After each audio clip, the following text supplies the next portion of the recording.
마음에 뿌리는 것을 빼앗나니 이는 곧 길가에 뿌리는 자요 돌밭에 뿌리었다는 것을 말씀을 듣고 즉시 기쁨으로 받되 그 속에 뿌리가 없어 잠시 견디다가 말씀을 인하여 환난이나 핍박이 일어날 때에는 곧 얻는 자요 가시더기에 뿌리었다는 것을 말씀을 듣다가 세상의 영광과 세계의 교훈에 말씀을 받고 열심히 못하는 자요 좋은 땅에 뿌리었다는 것을 말씀을 듣고 깨닫는 자니 결세하여 꼭 50배, 꼭 60배, 꼭 90배가 되리라 하시더라.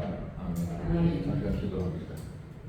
우리를 살리시는 주님 앞에 저희들이 오늘도 머리 조아리며 주님의 뜻을 발견하게 되기를 원합니다. 아는 것보다 주의 말씀이 바로 생명인 것을 저희들도 깨닫게 하여 주시고 생명 속에 저희들 뛰어들어 생명과 더불어 살아가는 주님의 복된 존재들이 되게 하여 주시옵소서. 주 예수님 이름으로 기도 올립니다. 아멘. 혹시 우리 교회에서 성수라는 유튜브 들어가 보신 적 있으신가요? 거기 들어가 보시면 제가 여기서 강의하는 거나 설교나 내용 비슷하지 않나요? 그렇더라고 맥락이. 내가 처음 들어봤는데. 이제 우리가 한 가지 귀를 기울여야 할 게 뭐냐면 사과를 먹어본 사람은 그 사과, 특정 사과에 대해서 평생을 말할 수 있죠. 주님을 만난 사람은 그 내가 만난 주님을 평생 말할 수가 있습니다. 근데 남에게 들은 거는 그거는 한계가 있어요. 그리고 상황에 따라 자꾸 바뀌게 됩니다. 그것은 진리는 바뀌지 않아요. 그런데 진리를 만나지 못하면 자꾸 상황이 바뀔 수밖에 없다. 그래서 제가 늘 말씀드리는 것은 주님을 만나는 게 신학을 하든 안 하든 무조건 중요하다. 주님을 만나게 되는 것도 아니죠. 만난 사람들을 또 같이 옆에 있어도 금방 알고 알 수 있습니다. 그런데 오늘날 우리 한국교회는 성령 받았다. 그래서 은사가 나타나고 뭘 반응이 오는 거예요. 근데 제 아내도 주님 나라 가서 주님 뵙고 오는 사람입니다. 그래서 제가 얻은 게 있어요. 뭐냐면 말씀을 통해서 주님을 만나면 삶의 변화가 있는데 자기가 가서 주님을 뵙고 왔는데 변화가 없어요. 이상하죠? 그래서 제가 느끼는 게 뭐냐면 제가 지난 시간에도 말씀드렸을 겁니다. 우리의 이 구조는 논리 구조예요. 논리 구조. 그러니까 설득을 당하지 않으면 우리는 안 움직입니다. 이해되세요? 자, 성경이 진리라고 우리 믿고 있죠. 근데 초대교인들처럼 한번 네 재산 다 팔아서 교회에다 바쳐라. 그러면 이단에 속한 사람들은 해요. 왜 그러죠? 죄인이 된 게 아니에요. 설득당해서 그래요. 비록 비진리지만 설득을 당해서 그렇다. 그러면 진리로 설득당하면 어떻게 되냐? 그걸 능가하죠.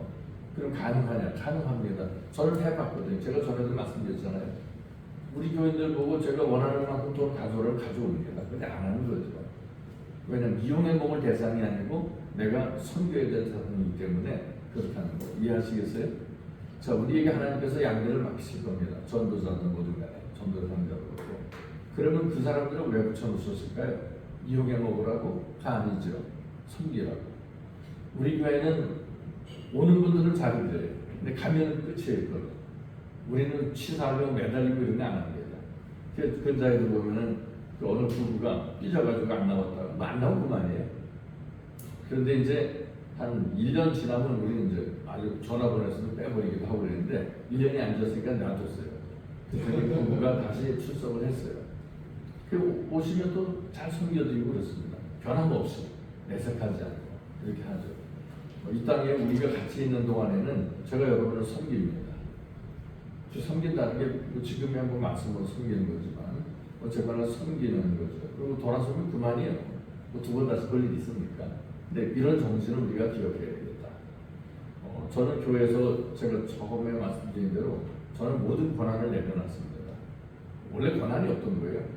그럼 이제 뭐냐면 교회에서 인사권 아시죠? 임명하고 말고 인사권, 그 다음에 행정권, 그리고 재정권, 이 모든 걸 다 내려놨어요. 그럼 누가 하느냐? 우리면은 장로가 해요. 그러니까 모든 권한을 장로가 다 지고. 그럼 제가 하고 있는 건 뭐냐? 저는 사인도 없어요. 자기들이 결정해서 알려주지 않으면은 자기들 회의한 거 보고 이번에 이거 결정해야겠구나. 좀 그렇게 컨닝할 정도예요. 그게 뭐가 어떻게 돌아가는지 몰라요. 왜냐면 자기들이 알아서 들리는 거니까. 그럼 담임 목사님 나는 뭐 하느냐라고 물으신다면 설교하고 기도하는 거 예배 순서 이거 외에는 제가 관여할 바가 아니다라는 거예요. 그냥 뭐 장로가 누굴 세우든 자기들이 알아서 그러잖아요. 그럼 뭘 해라? 우리는 해라가 없습니다. 제가 지시한다고 요즘에 사람이 듣습니까? 안 듣죠. 교회는 교인들이 같이 끌려가게 하는 거예요. 필요하면.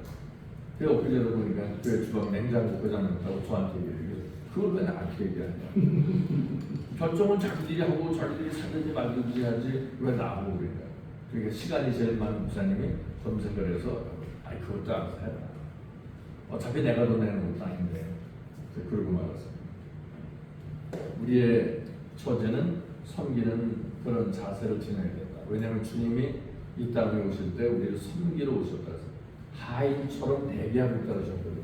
근데 요즘에 주저넘은 하나님의 종들이 많죠. 주님도 하인으로 오셨다고 그랬어요.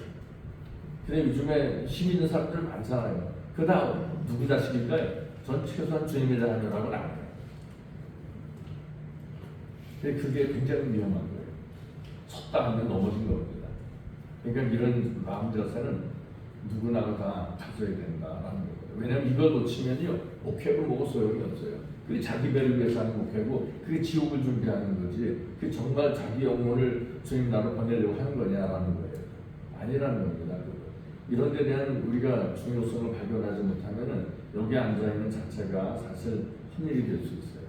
저는 신학 좀 했다고 해서 교회에서 직분 같은 명함하고 다니는 이런 사람들 보면은 진짜 속에서 가소롭다는 생각이 들어요.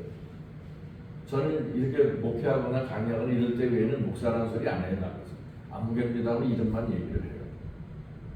왜냐면 내가 교인들한테나 목사지 밖에 나가면은 저 사람들이 내가 뭐라는지 어떻게 알아요? 그렇잖아요. 우리는 생각을 좀 가져야 돼요. 어디 보면은 예전에 어떤 목사하고 같이 이제 철도 여기가 서부역에 가면 철도에 관계된 무슨 마트가 있더라고요. 거기 들어갔는데 막 반말을 해요. 그래서 왜 이렇게 다 큰 처자들한테 목사가 내가 이렇게 반말할까? 저는 이제 속으로 많이 생각을 하고 있었죠. 근데 뭐 나를 목사라고 부르고 또 자기도 이제 나도 이렇게 양반 목사라고 되니까 그 젊은 처자가 그렇게 말을 해요. 목사님이세요? 그러니까 그분이 목사님. 이 지구명이 있으면 들어가고 싶더라고요. 그 젊은 처자가 뭐라 그랬겠어요? 속으로 쌍욕했겠죠. 그 얘기 안 들어도 다 들을 것 같이 생각이 들어요. 그 정도 실상이에요. 목사가 뭐 대단한 거라고 그렇게 그냥 일반인들한테 막 반말을 함부로 막 해요. 대단한 겁니까? 하나님께서는 가장 연약한 자를 들어서 강한 자를 부풀리시려고 우리를 들으셨다고 그랬어요. 그 우리의 위치가 뭐예요? 연약한 자예요. 잘난 자예요? 아니면 못난 자를 들어서 쓰시는 분이 주님이죠. 그러니까 못난 자를 잘난 자는 거예요. 지혜로워요? 똑똑해요? 많이 배웠어요? 아무 의미가 없어요. 그렇게 따지면 예수님의 제자들은 가방끈이 긴가요? 아무 의미가 없어요. 소위 말해서 삭박사라는 사람들 와서 저하고 얘기하면은 아마 꼬리 내게 될 거예요. 궁금하신 불러와 보세요. 아무 의미가 없는 거예요. 왜냐하면 진리가 수용되지 않으면 무슨 소용이 있습니까?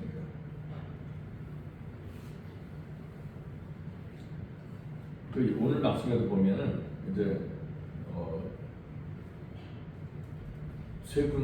네 가지 나오죠. 근데 뭐 더는 얘기할 게 없을 거예요. 왜냐하면 뭐 좋은 장면은 건 당연한 쪽으로 보는데, 근데 길가에 대해서 우리가 잘못 알고 있는 게 있습니다. 그래서 이런 부분들을 한번 좀 짚어보고 싶은데, 예수님이 말씀하실 때 믿지 않는 사람들 대상으로 하셨을까요?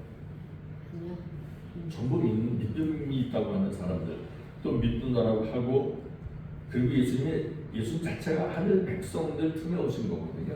이스라엘 틈에 오신 거기 때문에 믿음이 있는 소위 말해서 신민들 속에서 말씀하시는 겁니다. 그러니까 길가와 같다. 그 말은 신령이 길가 같다 그런 거죠. 근데 여기 보면 이제 씨를 뿌리러 나가서 이스라엘 사람들이 씨를 뿌릴 때 어떻게 뿌리냐면 우리나라 사람들은 구멍을 파서 아껴서 심잖아요. 근데 이스라엘 사람들은 그렇게 안 하고 말 엉덩이에다 곡식 잡아놓고 구멍 푹 뚫어서 끌고 가면은 덜덜덜덜 거려서 구멍에서 빠져나온다고 그래요. 그런 식으로 하니까 이게 정해진 대로 떨어지는 게 아니겠죠. 길 가고 가시덤불이고 아무데나 막 떨어지는 거예요. 이제 이해되시죠? 예. 그런데 사람들은 어떻게 되냐면 이 성경을 읽을 때 자기가 자라온 그 환경 내에서만 받아들여요. 그래서 우리는 아니 씨를 뿌리러 나가서 세상에 씨를 뿌리러 나가서 아니 길가 왜 떨어져 그게 이해가 안 되잖아요. 가시덤불이 왜 떨어져 그게 돌짝밭에 아니 미쳤나 거기다 왜 뿌려? 그러니까 우리네 상식까지 나와요. 예를 들어가지고 인디언에게 지붕 위에 있는 자는 내려오지 말고 그 성경 그런 말씀 있잖아요. 그러면 저 예전에 살던 인디언들 그 이해가 될까요? 아니 천막이 삐죽한데 지붕에 어떻게 올라가요? 이해되시겠어요? 그러니까 우리는 우리 생각대로만 받으면 안 된다는 거예요.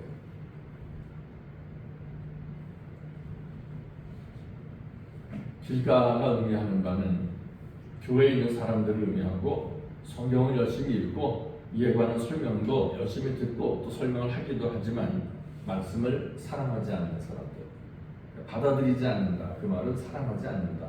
그 뜻이 되겠습니다. 그리고 깊이 생각하려고도 하지 않는다. 그 뿌려져서 땅에 들어가야 되는데 생각하려고 하지 않는다. 그러니까 겉도는 거죠. 말씀이 겉돈다. 진리가 겉돈다. 이렇게 말할 수 있겠습니다.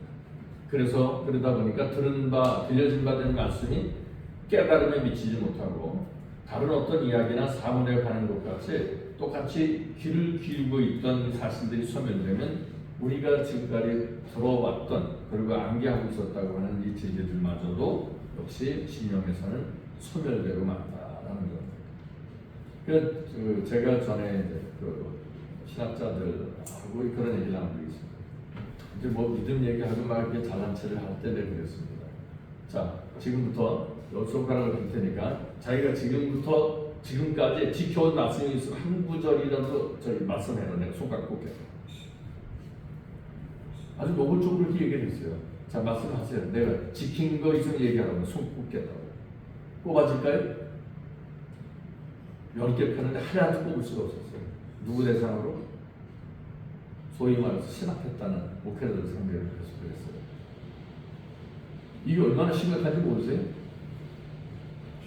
이런 비유를 자기에게 한번 비춰보세요. 나는 과연 뭐 크게 그 말씀이 너무 많은데요. 너무 같은 생각하지 마세요. 크게는 둘이잖아요. 하나님 사랑과 이웃 사랑. 그 욕설 알기 쉽게 하기 10계명이에요. 여기까지 계명만 놓고 한번 따져보자. 형제를 보고 미워하는 자마다 살인하는 자라고 그러셨는데 미워하지 않은 적 없잖아요. 그러니까 그것마저도 뽑을 수가 없잖아요. 도둑질하죠. 남의 것 보고 남의 아이고 참 좋네 이런 마음 안 가진 사람 있잖아요. 도둑질하지 말고 해당하죠. 그런 식으로 따져봐요. 너는 내 앞에 다른 짓을 두지 마라. 자식이 하나님 앞에 있고 물질이 하나님 앞에 있고 내 건강과 내 생명이 하나님 앞에 있었지. 그러잖아요. 따져보면 10가지 중에 하나도 뽑을 게 없는 거예요. 근데 우리는 너무나 무감각하게 살아가요. 왜 그러죠? 화인 맞아서 그래요. 근데 우리 신학성을 몰라요. 예수님이 뭐라 그러셨어요? 기적과 이적 행하는 것, 그러나 나를 떠나 불법을 행한 자. 자, 진리가 우리 지킨 게 없어요. 그럼 지금까지 뭐하고 산 거예요? 불법 가운데 살았다는 얘기예요. 그럼 주님의 그 책망의 말씀 앞에서 우리가 어떻게 될 것 같아요? 아이고, 아무개야 수고했다 될 것 같아? 그렇습니까? 그렇지 않을 거라는 거예요.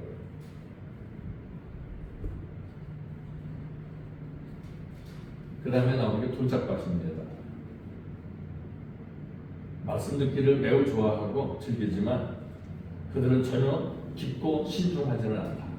다만 피상적일 뿐이라서 얼마 지나지 않아 저들은 성경 말씀의 진리나 사와 같은 이야기를 듣고 읽는 것을 즐기는 외에는 하나님이 없다. 말씀을 예를 들어서 설교 강사가 설교를 하거나 유명한 목사가 설교를 하면 재밌고 감동 있게 막 해요. 그때뿐이에요. 돌아가면서 남는 게 없어요. 자, 베레아 사람들 우리는 많이 흉봐요. 근데 베레아 사람들은 어떻게 말씀을 듣고 집으로 돌아가서 그게 그런가 그렇지 않은가 진리인가 아닌가 그것을 확인하기 위해서 성경을 날마다 상고했다고 나와요. 그런 사람을 성경에서는 뭐라고 표현해요? 신사. 영적인 신사가 그런 거예요. 그런데 들을 때 감동이고. 근데 문제는 뭐냐면요. 설교가 들었으면 그 설교가 내가 남아있어가지고 나의 삶을 바꿔야 될 거 아니에요. 나를 어디론가 인도해야 될 거 아니에요. 그런데 어둠의 얘기를 들은 거예요. 쉽게 말해요. 갈 길 보였어요? 그때 좋기만 했잖아요. 감동만 있었잖아요. 근데 그러면 나는 지금 어디 있어야 돼요? 예전에 제 아내가 저보고 그래요. 당신도 설교학교 좀 그 빡빡한 얘기 좀 하지 말고 감동 있고 웃기고 좀 이렇게 해서 사람들에게 좀 좋게 하라. 교회 예배 분위기를 띄우고. 그래서 제가 그랬어요. 나는 이미 설교학교에 난 다녔다. 과거에도 다녔고 지금 다니고 있어요. 당신이 어딜 다녔네. 그래서 구약의 선지자들의 설교학교를 내가 다녔고, 그리고 예수님의 설교학교, 세례 요한의 설교학교, 그 제자들의 설교학교를 다녔고, 지금도 저들의 설교를 내가 듣고 있다. 자, 거기 농담이 있느냐? 재밌는 얘기 있고 우스갯소리 있나? 감동이 있나? 한번 보라. 뭐가 있냐고. 천명밖에 없지 않느냐고.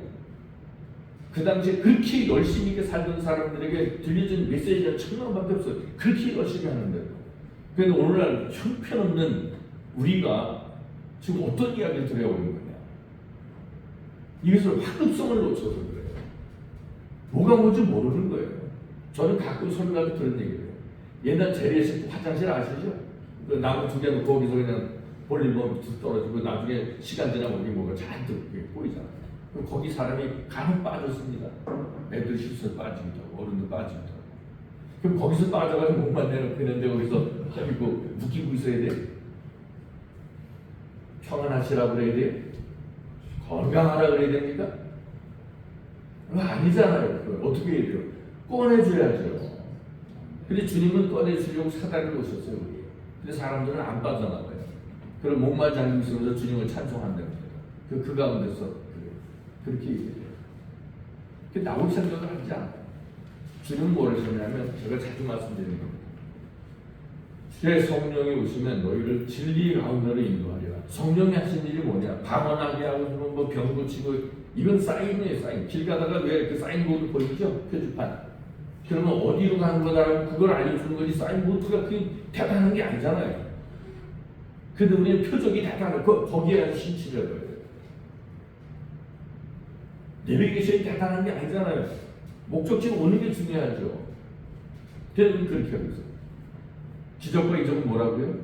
주님이 누구시라는 것을 알게 하는 표적, 이적이에요. 그래서 우리는 그걸 기적이라고 안 해요. 이적 내지 표적이에요. 그것을 행하는 자가 누구냐는 거예요. 그것을 행하게 하는 자가 누구냐는 거예요. 제자들은 행했잖아요. 근데 제자들은 행함으로 누구를 알게 했어요?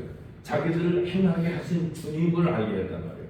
근데 요즘에 우리는 어때요? 꼴값들 떨죠. 지잘났어요. 어디 가서 간증들은 제일 싫은 게 그거예요. 내가 기도하니 이게 이루어졌다. 누가 주어가 뭐예요? 자기예요. 자기가 기도하니 엄청난 능력자. 뭐라고 해야 돼요? 주께서 나로 기도하게 하셔서 이 일을 그분이 이루셨다. 그래야 되는 거 아니에요? 그렇게 생각을 먹고 살아야 되는 거 아니냐고요. 복음을 전하니 뜨거워졌다. 엠마오 가는 제자도 그분이 말씀 주실 때 뜨거워지는 걸 느끼지 못했냐고 자기들이 얘기를 해요. 근데 그게 중요한 게 아니야. 그분을 몰라봤다는 게 그게 문제였어요. 누가? 주님의 제자들. 우리가 전도할 때 뜨거워져 그러면 전도할 때 역시 좋아. 기분이 좋아져. 기분 좋지 않고 전도하는 게 아니잖아요. 지금 병리통 속에 빠져 죽어가는 사람을 건져내는 그런 일에 우리가 부름받은 거란 말이에요. 그러면 묻을 수 있어요. 건져 죽으려면 살려야 되니까. 그런 생각을 안 하고 사는 거예요. 돌밭에 해당되는 심령의 소유자는 진리가 진리이기 때문에 믿는 것이 아니라 단지 권위 때문에 혹은 역사적 차원에서 믿음을 가지려는 그런 사람들을 뜻한다라고 볼 수가 있겠습니다. 그러니까 이런 사람들의 특징은 열매는 못 맺힌다는 거예요. 간신히 꽃은 필 수 있어요. 우리 그 교회 화단에 가면요, 과실나무가 몇 개 있습니다. 거기 보면은 자두나무도 있고, 복숭아나무도 있고, 또 무슨 그 보리수나무도 있고, 앵두나무도 있고, 그 많이 있어요, 이렇게 여러 개. 근데 결정적인 게 뭐냐면 꽃까지는 잘 펴요. 근데 열매가 영시원치 않아요. 왜 그럴까요? 미치겠지, 돌밭이. 그막 자두나무가 이렇게 굵어요. 근데 열매는 뭐 올해는 그래도 좀 많이 넣어서 한 100개 정도 열려요. 100개 열려 정상이 아니잖아요. 원래 그렇게 크면은 그냥 수백 개씩 열려 정상인데 엄청나게 많이 열는 게 100개. 그 정도 돼요. 밑은 돌짝밭이. 모양은 의미가 없어요. 열매는 맺히는데 과연 그 열매가 벌레탕이냐 아니면 사람을 즐겁게 하는 열매냐, 다시 말하면 하나님의 영광이 나타나지는 열매냐 아니면 그게 사실 가장 중요하죠.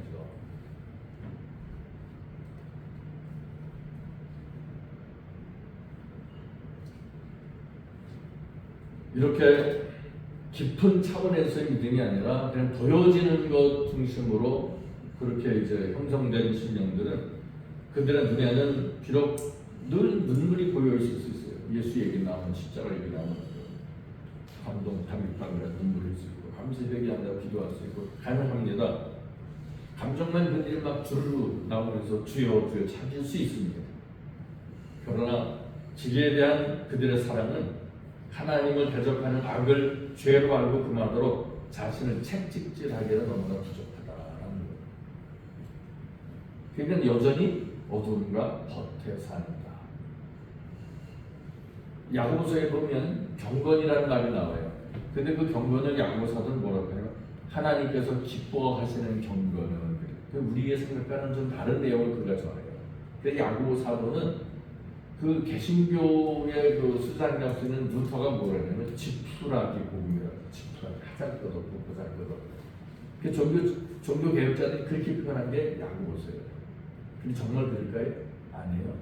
야고보서는 장성한 자의 양식이다. 저는 그렇게 봐요. 거기에 보면 야고보 사도가 뭐라 그러냐면 하나님 아버지께서 기뻐하시는 경건은 곧 과와 과부를 환난 중에 돌아보고 또한 자기를 지켜 새 속에 물들지 않는 것이다.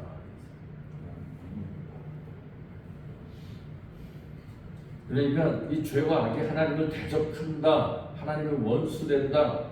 그리고 그것을 우리가 슬그머니라도 받아들이면 하나님을 대적하는 자가 하나님을 떠나는 자라는 것을 인식해야 되는데 그렇지 못한다는 거예요. 그러니까 이런 시각으로 주변을 보세요.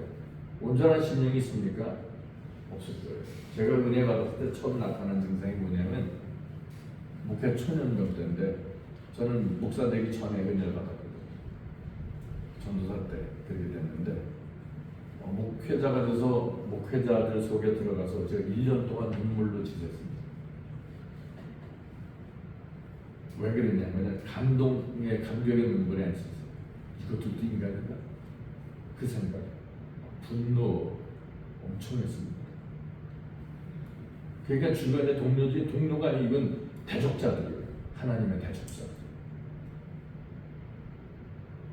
이런 겁니다. 우리가 쉽게 말할 수 있는 게 있어요. 우리는 설교할 때 뭐라고 설교를 해왔냐면 하나님의 종을 대접하면은 복을 받는다. 그렇죠. 자, 그럼 목사끼리 모이면은 밥 사려고 난리를 펴야 돼요. 그렇죠? 그 목사 세계에 들어간 밥 사려고 난리를 필까요? 아닙니다. 그래서 저는 뭐라 그러냐면 당신들이 입으로 주둥이로는 믿는다. 그러나 마음으로는 믿지 못한다. 만약에 주의 종을 대접하면 복 받는다는 걸 정말 믿는다면 다 주의 종들은 아닙니다. 내 가깝든 아니에요. 그렇게 얘기를 깨닫지도 못해요. 이 거짓말 같으세요? 주변에 한번 그런 시각으로 보시죠. 그러면 정말 하나님의 백성들이 있을까? 다 자기 배를 위하는 사람들이 그레데인들 같은 거예요. 사도행전에 나오는. 그러면서 입술로는 주님을 찾는데 주님 뭐라 했어요? 샘이 한 구멍으로 어떻게 단물과 쓴물을 내냐고 그러셔요. 그런데도 그 말을 들으면서도 깨닫지를 못해요.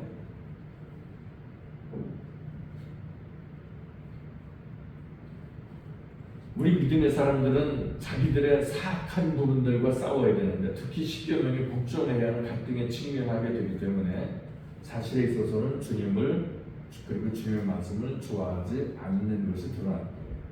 그러니까 어떻게 말씀을 외면해요? 전달은 잘해요. 그런데 외면을 해요. 공부는 열심히 해요. 그러나 그 진리 속으로 들어갈 생각은 안 한다라고 하는 게 문제가 된다. 그러다 보니까 말씀의 씨가 자라야 할 밭은 천박하고 돌짝밭 같아서 수분도 없으므로 종자는 말라 죽어버리고 마는 거죠. 그리고 태양이 뜨면 말라진다는데 태양이 뭐냐면 제일 무서운 거죠. 의의 태양은 주님이셔요. 그러나 여기서 말하는 태양은 자기 사랑하는 마음이에요. 우리의 심령에 태양이 두 개가 있어요. 자기 사랑의 태양, 그리고 주님 사랑의 태양. 그런데 자기 사랑의 태양이 언제나 세죠. 그게 문제예요. 그 성경에 나오면 전쟁 나오는데 전쟁하는 이런 모습이 수두시 나오는데 그게 뭐냐면 결국에 자기 자신과의 싸움이에요. 그걸 영적으로 우리에게 알게 해주는 겁니다. 그런데 우리는 그걸 갖다가 자꾸 다른 사람에게만 전부돼요. 자기는 예외예요.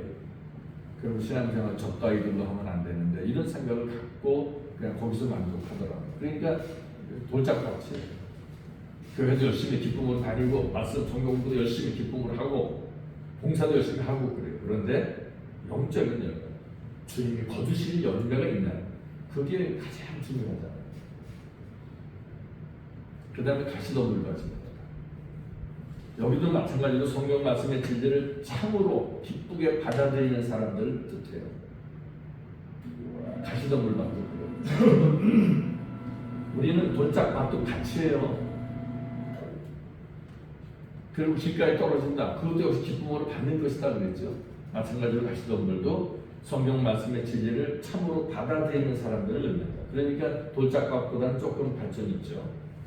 그런데 그들은 마음속에서 진리에 관해서 깊이 생각하기 때문에 저들의 마음에서 진리가 발전하는 것 같이 보이긴 하지만 그러나 악한 사랑과 잘못된 희열 때문에 진리에 대한 생각들을 종국에는 질식시켜 죽여버린다. 그래서 그들은 진리에 의한 삶은 결국 하게 되진 않는다. 하려고 시도 같은 건 있긴 있었던 것 같은데 결국에는 자기 중심적이 되버리고 만다. 저들은 가시덤불 속에서 살아가는 씨앗과 같다. 이렇게 정의를 낼 수가 있겠어요. 그리고 주님이 이런 비유를 말씀하시면서 들을 귀가 있는 자는 들어라. 이 들을 귀에 대해서 말씀드렸죠. 그 듣는다 그러면 아유 쟤들은 말을 잘 들어. 그런 순전형을 뜻합니다. 그냥 똑같은 거예요. 들을 귀가 있는 자는 들어라. 이 말은 들려진다.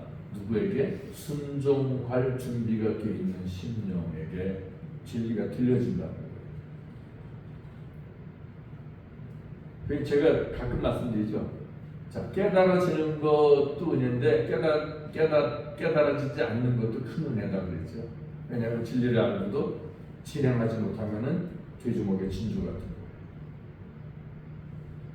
그러니까 차라리 못 깨달아지는 게 은혜 있어요. 그러니까 주님 그러셨잖아요. 바리새인들에게 너희가 본다 하니 너희 죄가 그대로 있도다 그러셨어요. 근데 그 말씀도 무슨 뜻인지도 몰라요. 저들은 들어도. 오늘의 우리도 마찬가지죠. 주님이 그러셔도 우리는 우리에게 있는 진리가 뒤주목의 진주 같은 그런 악한 일들이 벌어지지 않도록 우리는 주의해야 될 것입니다.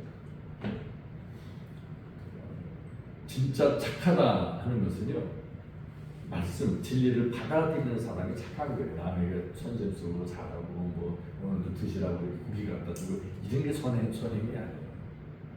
자, 성경에 보면 하나님의 공의, 공도 나오죠. 그럼 우리는 공도를 하나님의 사랑, 공의를 하나님의 진리 이렇게 표현해요. 그런데 아니요, 그거 바꿔야 돼요, 내용을.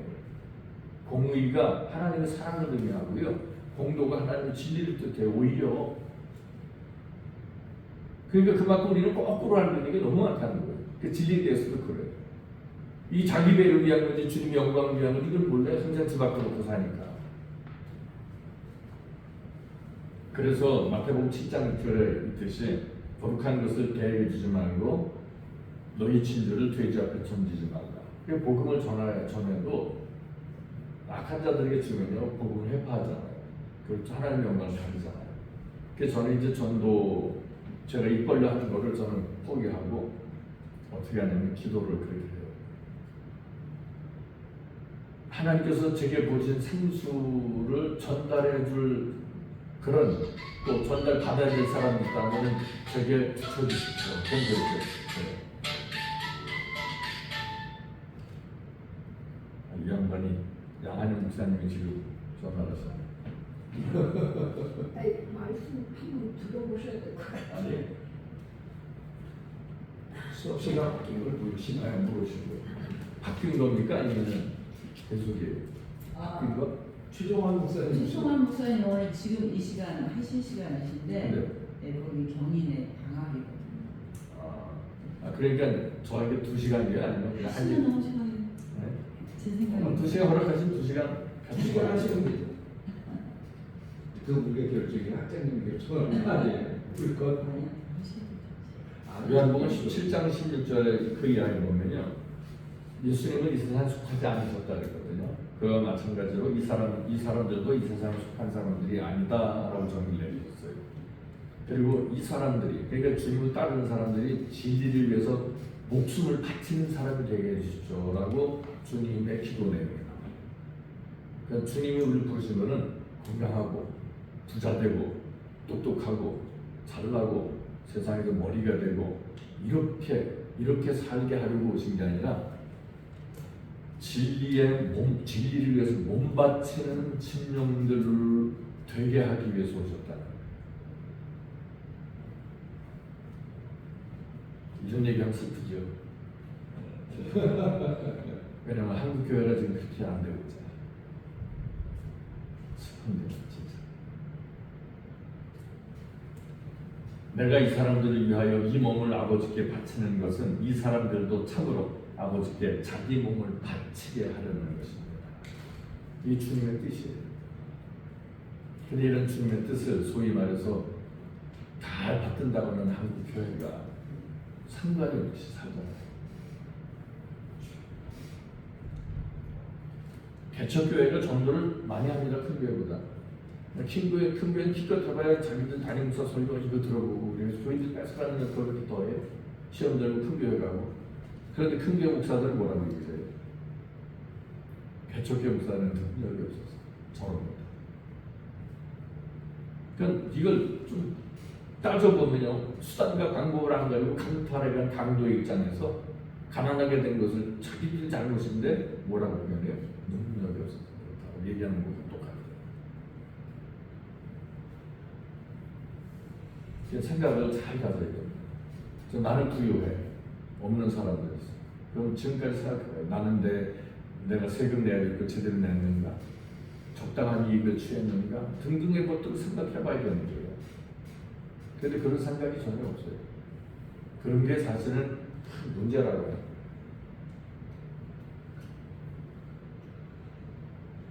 로마서 8장에 보면요, 바울의 말이라고 하는데 가벼운 것 같은데 가볍지가 않아요. 굉장히 심각한 얘기가 들었어요.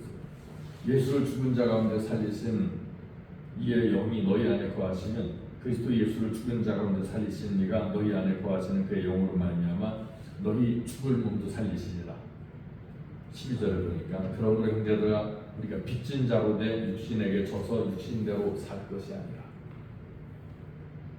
너희가 육신대로 살면 반드시 죽을 것이로되 영으로서 몸의 행실을 죽이면 살리니 무릇 하나님의 영으로 인도만 받는 그들은 곧 하나님의 아들이다. 결코 만만하지가 않아요. 이 로마서의 말씀은 뭐예요? 너희가 죽음을 살고 살려고 하면 죽는다. 이렇게 말하고 있는 거예요. 근데 죽을 생각이 한 번도 없잖아요.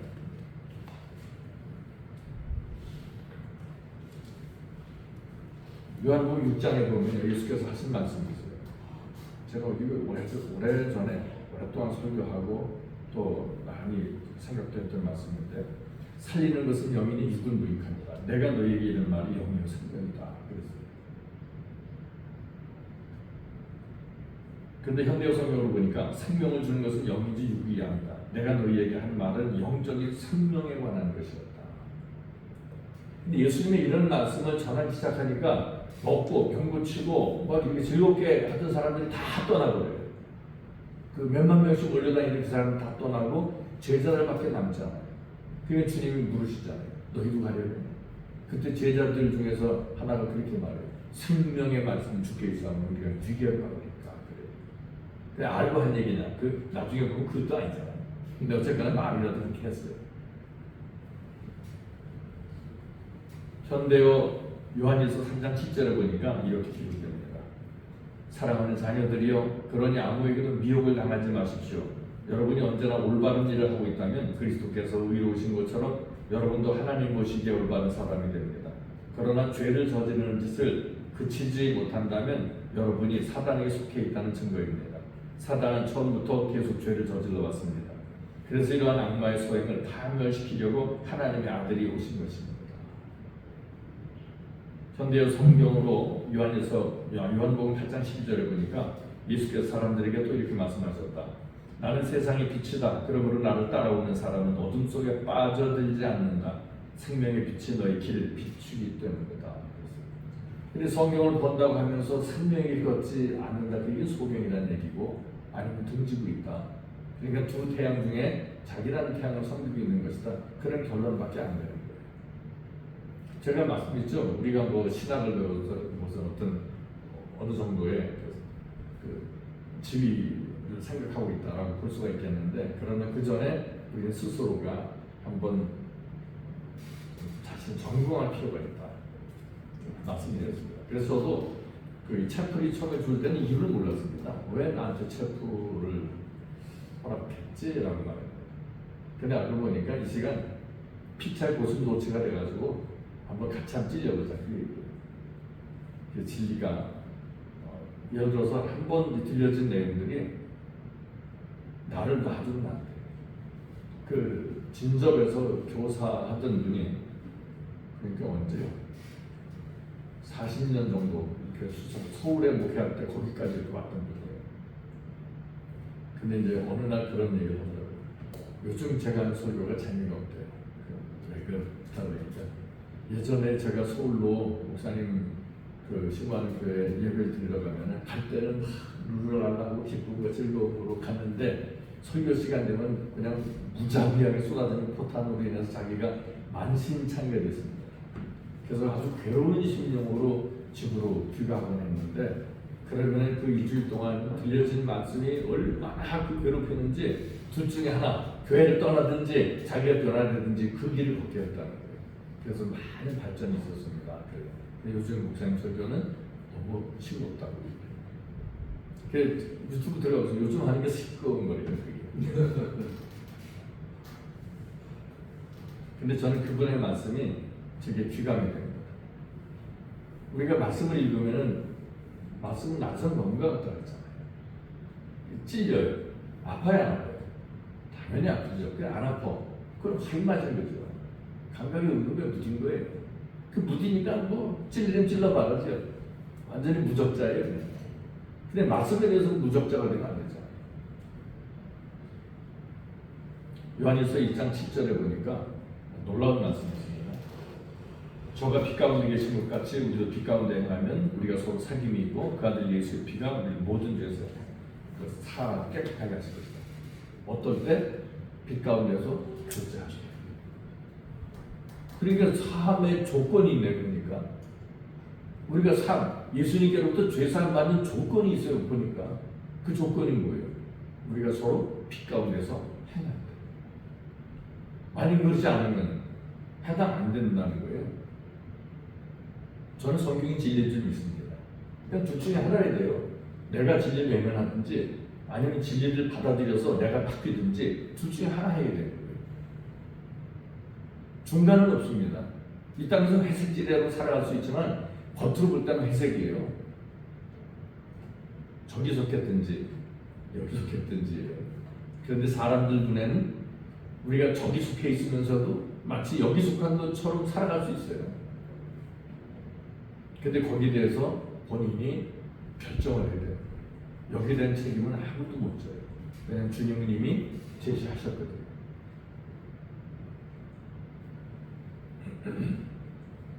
에베소 4장 21절 이하에 보니까 진리가 예수 안에 있는 것 같이 너희가 과연 그에게서 듣고 또한 그 안에서 가르침을 받았을진데 너희는 유혹의 욕심을 따라 썩어져가는 부습을 쫓는 옛사람을 벗어버리고 오직 심령으로 새롭게 되어 하나님을 따라 의와 진리의 거룩함으로 지으심을 받은 새 사람이구나. 자, 거듭남의 비밀이 나오잖아요. 거듭남이 뭐예요? 그냥 성령 받았다 방언하면 그게 거듭남인가요? 그렇게들 가르쳐 왔잖아요 지금까지. 예수 이름을 구세주로 고백을 하면은 성령으로 거듭난다라고 누구든지 주의 성령이 아니고는 예수를 주라고 신할 수 없다는 그런 글귀를 가지고서 그런 구절을 인용해가지고 예수님은 나의 구세주입니다. 그러면은 이미 성령으로 충만받은 것이라고 그렇게 얘기를 들어왔잖아요. 근데 성경은 그렇게만 말씀하는 게 아니에요. 우리가 예수 안에서 각점을 받았다면 부수를 쫓는 이 사람을 벗어버리고 그리고 의와 거룩을 따라 지으신 바는 새 사람이 되고 그랬어요. 그게 거듭남이거든요. 거듭남의 우리는 의미를 다시 알고 있어요. 그러면서 뭐라고 말하냐면 25절로 그런즉 거짓을 버리고 각각 그 이웃으로 더불어 참된 것을 말하라. 이는 우리가 서로 지체가 됩니다. 자, 지체라고 하는 것이요 이런 것들이죠. 손가락들이 다 지체예요. 팔다리도 그렇지만 제 몸에 있어서 제가 얼마 전에 이 손가락을 이렇게 다쳐가지고 금이 갔습니다. 지금도 엄청 아픈데 근데 처음에 하지 못하겠어요. 물도 닦고 뭐 하고 하니까 그래서 그냥 다니고 근데 감사한 일이 있어요. 이건 아파서 못 쓰겠는데 여기 관절염 증세가 있습니다. 아 이게 아파가지고 힘들겠어요. 저. 근데 여기가 너무 아프니까 이가 아프지 모르겠는 거예요. 그래도 어쨌든 왼손은 잘 못 씁니다. 근데 이 지체라는 게 그렇더라고요. 한쪽이 아프면 자동으로 가요. 자, 성경에 보면 우리가 지체라고 그러거든요. 교인이나 누가 아파. 그런데 자동으로 감싸지나요? 안 되잖아요. 근데 심각성은 몰라요. 왜 그러죠? 영적인 나병에 걸려서. 영적인 나병에 걸리면 코가 떨어져도 모른대요. 손가락 어디 갔지? 떨어진 것도 모르는 거예요. 조금 이해되시나요? 영적인 나병에 걸리면 지체가 인식이 안 돼요. 저들의 아픔? 그건 네 아픔이지 이렇게 되는 거예요. 그리고 마태복음 6장 25절 그에 보면은 먹고 입고 쓰는 이런 것들은 세상 사람들이 애써서 구하는 것이다 이렇게 나와요. 세상 사람들이 애써서 구한대요. 근데 교회가 그걸 가르치죠. 그렇죠? 기도하게 하면서 그걸 가르쳐요. 자, 구하라 찾으라 두드려라 라고 제가 한번 언급해 드린 적이 있나요? 아마 처음인 것 같은데 마태복음 있었네? 아 처음 하신 처음이죠. 마태복음 7장인가 보면 구하라 찾으라 두드리라가 나오죠. 거기 보면은 12절쯤에서 접속사가 나와요. 그러므로 그러니까 그 전까지는 찾는 자에게 좋은 것을 주시지 않겠느냐라고 나와요. 근데 12절로는 그러므로 라고 말하면서 너희가 받기를 원하거든 먼저 주는 자가 되라 이렇게 나와요. 그러니까 구하라 찾으라 두드려라는 욕심껏 구하라는 게 아니에요. 결국에는 그 12절 말씀을 하기 위한 그러니까 진짜 중요한 건 뭐냐면 12절 말씀이란 말이에요. 근데 우리 그걸 놓치고 가는 거예요. 그러니까 엉뚱한 거 붙잡고서 거기 그걸 기도하게 만들어요. 누가? 그 12들이. 그게 슬퍼요 안 슬퍼요? 분노가 치밀죠. 제가 서울서 목회하다가 성장을 막 하는 한 45명 정도 있을 때 제가 목회를 정리를 했습니다. 그 이유가 교인의 대표가 저한테 와서 다른 교회 목사들처럼 제 목소리를 해주시고 그 열심히 기도 잘 먹고 잘 살자 응답받아서 그 얘기도 좀 해달라고 해요. 그래서 제가 사임할 테니까 다른 목사 모십니다.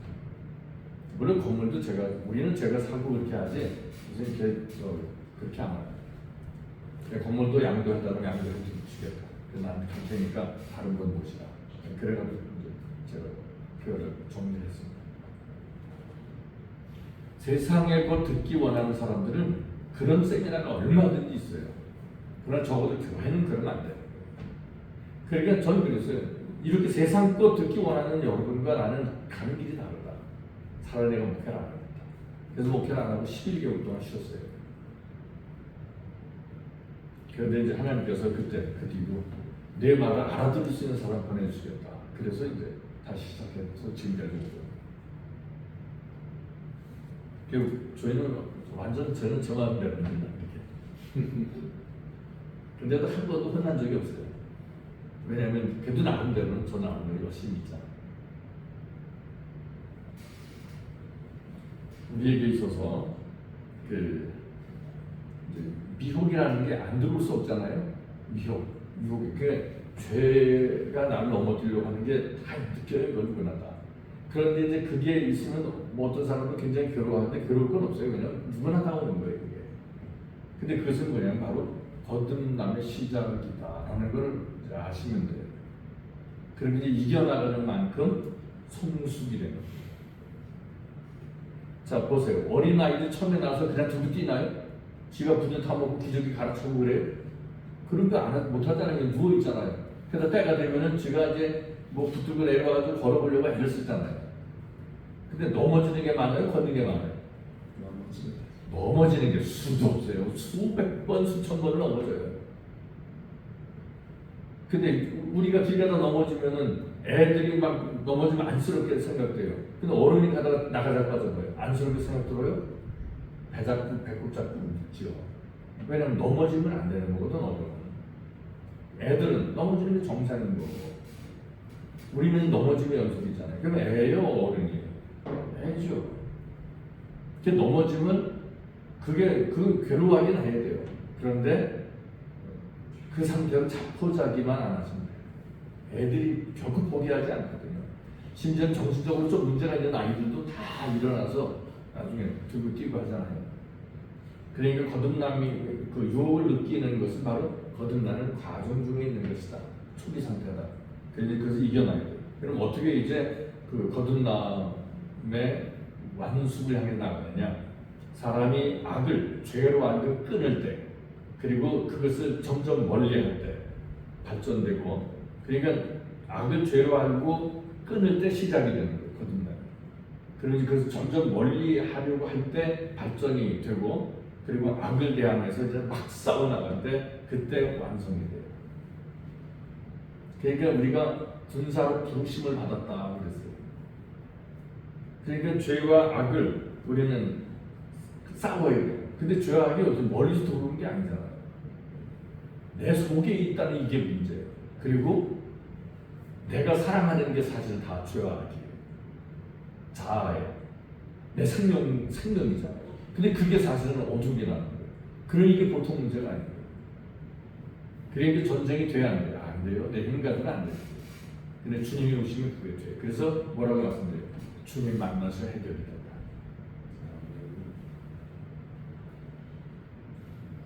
사람은 내적으로는 악 안에 있습니다. 그리고 외적으로는 선 안에 있기 때문에 거듭나는 기간에는 당연히 선과 악이 부딪히고 그 다음에는 충돌이 일어나고 싸움이 벌어지게 되고 이런 충돌이 심하게 되면은 이것을 이제 시련이다 이렇게 표현합니다. 근데 이것을 우리가 알아야 할 게 뭐냐면 이런 것들이 급작스럽게 되는 사람들이 있긴 하지만 포도주와 포도주머니 비율 있죠. 거기 보면은 새 포도주를 낡은 가죽 부대에 넣지 않는다 그랬죠. 그 이유는 설명드렸을까요? 그 낡은 가죽 부대 주머니다 그 말은 신축성이 결여된. 그러니까 이제 양이나 염소 잡을 때 새끼 양을 잡아서 껍질을 그대로 벗기거든요. 그래서 이제 그 끈두발이 묶고 다리를 묶으면은 그 중동 사람들이 희한하게 된 가죽 주머니 갖고 다니잖아요. 바로 그거거든요. 그리고 이제 이 머리 있는 거 잘라내면 여기에 이제 주는 거예요. 그럼 여기다가 포도주스를 넣고서 딱 이게 묶어버리면은 포도주가 발효가 되겠죠. 포도즙이 포도주로 되면서 발효가 되면은 이제 이게 팽창이 돼서 굳어버려요. 시간이 지나면서. 근데 이 팽창돼서 굳어버린 데다가 주머니 아깝다고 새로운 포도주스를 집어넣으면 어떻게 될까요? 팽창이 돼야 안 돼요? 안 되겠죠. 그럼 어떻게 될까요? 터지는 거예요. 그래서 포도주와 포도주머니를 부대를 다 못 쓰게 된다. 주님 그러신 거예요. 그러니까 주님이 보니까 생활 속에서도 이 가변이 있으셨던 것 같아요. 새 포도주는 새 포도주머니에 새 가죽 부대에 넣어야 된다. 그런 뜻이에요. 그러니까 이것은 우리가 말씀을 받을 때 우리가 새롭게 변화되지 않으면 의미가 없다. 그러니까 제가 처음에 오늘 시간 시작할 때 길가, 그 다음에 돌짝밭, 가시떨기 이렇게 이제 얘기를 나눴잖아요. 그런 것을 우리가 염두에 두고 생각하시면 돼요. 그리고 은밀하게 진행이 되는 것이지, 이게 뭐 물론 급작스럽게 되는 경우도 있습니다만 급작스러운 변화가 있다 하더라도 그 삶이 그렇게 확 바뀌진 않아요. 제가 어디서 발견했냐면 급작스럽게 변한 사람이 누구죠? 성경에 한 사람 나옵니다. 요란 뻑뻑질하게 살았던 사람. 바울. 그럼 바울이 정말 자기가 말하는 것처럼 뭐 내가 그리스도 본받은 것처럼 너희도 나를 본받으라 그렇게 본받을 만한 삶이었을까요? 저는 그렇지 않은 게 눈에 보이고요. 아주 시건방지고 그랬던 묘사가 돼요, 성경. 자, 베드로가 한참 선배죠? 근데 그 베드로에 대해서 뭐라고 얘기를 해요? 내가 교인들 앞에서 베드로를 책망을 했어. 이러고 자학하는데. 그 성숙한 사람의 모습일까요? 아니죠. 사람으로서 망신을 주는데 더군다나 자기 신앙의 선배를 망신을 주고 예수님의 수석제자 그렇게 망신을 주면서 그게 자랑거리가 될 수 있을까요? 그건 아니거든요. 어떤 사람들 보면 가족을 욕하는 사람이 있어요, 나가서. 그러면 자기가 좀 잘나지나요? 신랑을 막 욕하고 그러면은 그때 동조 맞추겠죠. 그럼 보세요. 종놈하고 사는 여자는 누구예요? 왕비의 종년이지. 왕하고 사는 여자래야 왕비가 되는 거예요. 그 나가서는 맨 종놈 취급을 해요, 신랑. 그럼 자기가 종년 되는 거예요. 마누라 하녀대 대해도 돼요. 그럼 지가 종놈이지 다른 게 있어요. 마누라한테 아내한테 왕비 대접을 해요, 지가 왕비인 거죠. 우리가 그런 생각을 해야 돼요. 하찮게 여기는 사람들이 있잖아요. 위안하거나 배운 게 없거나 물질이 없거나 건강이 안 좋거나. 근데 주님은 뭐라 하셨어요? 지극히 작은 자에게 한 것이 곧 내게 한 것이다. 근데 그런 의식이 없어요. 교회에서도 잘난 체하고 똑똑하고 그러면 저는 그런 얘기를 해요. 당신들 속에만 제 영이 계신 게 아니라 주변에 있는 모든 사람의 심령 속에 예수님의 영이 계셔. 저 사람들을 우습게 여기는 것은 그럼 주님을 그 속에 계신 주님을 우습게 여기는 것밖에 되지 않지 않나요? 그러면서 주님 찬송한다고 그런 얘기는 입 밖에도 꺼내지 말라. 저는 그렇게 얘기해요. 우리는 건축자입니다. 건축자라는 얘기는 교회에 속한 신령이다 이렇게 말씀드릴 수가 있겠습니다. 이 시간 여기까지만 하고 좀 쉬셔야 되겠죠. 시간 좀 지나서 기도합니다. 보라신 주님, 저희들이 잠깐 쉼의 시간을 갖기로 합니다. 저희들 심령이 안정되게 하시되 주의 진리로 인해서 저희들의 심령이 다시금 뜨거워지게 하여 주시옵소서. 주 예수님 이름으로 기도드립니다. 수고하셨습니다.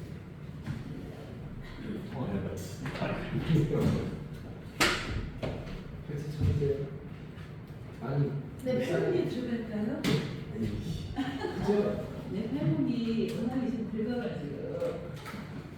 이사할 때 덥다. 나 팔도 덥다고 자랑하는 사람.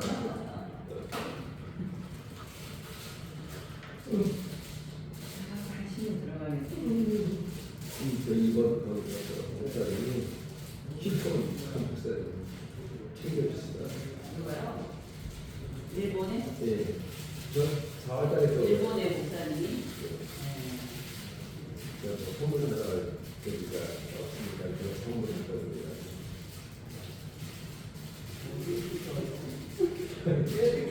아니 이게 끝이 안 보이는 이게 어떤 효과인데요? 이혼 이혼 팔찌라고 근데 그거 뭐 하는 거예요? 설명해봐요. 그것까지는 제가 여기 김동철 강도사님 오시면 그때 김동철 강도사님한테 한번 물어봤어요. 하여튼 다행히 들어가네. 커요. 너무 커. 아유, 권사님은 너무 크다. 제가 짧은 이동을 같이 볼게요. 작게 만드는 법이 있어요? 자르기도 해요? 예, 그거 자를 수 있어요. 나는 큰 게 좋아. 땀 맞으면 내 손이 적은 거 보여가지고.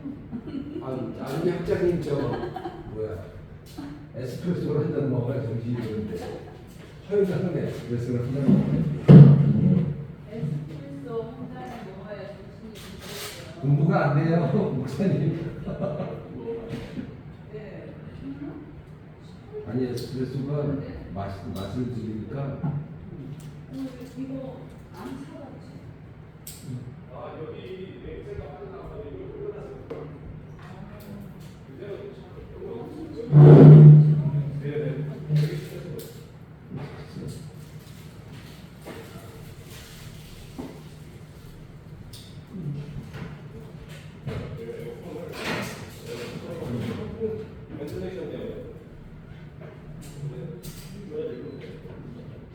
저번에 큰 거 있는데. 아 그럼 진짜로 나는 그 가위치는 좀 괜찮은 그렇지 뭐라든지 모르겠어. 그렇죠. 그래서 이게 에어컨이란데 에스프레소를 드시면 정신이 나중에 든다고요? 예. 정신 나간 말씀은 아니지만 드셔야 될 것 같아요. 그 저기 목사님의 썰렁 개그가 그 저를 정신을 깨워주네요.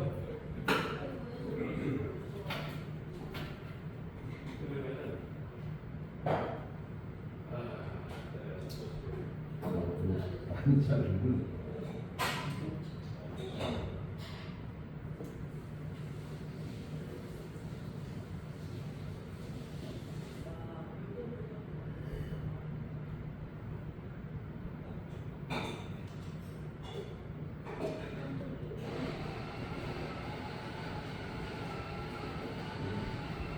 성교회에서 1년에 한 2번씩 이거 성교를 가요.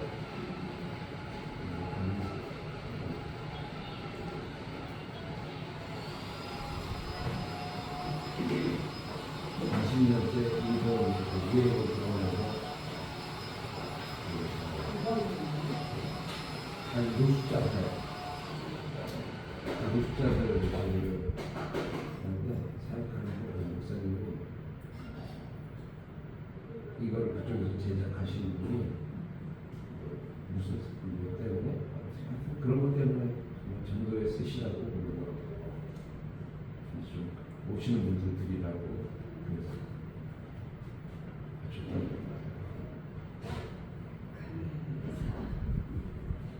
그래도 그래. 아니 근데 좀 너무 작으면 이게 아깝잖아. 이게 실과가 이게 그러니까 커야지. 작은 거. 아니 더 작아도 되는데 더 작을까요? 좀 너무 큰 거 같아. 남의 것 같아. 그죠?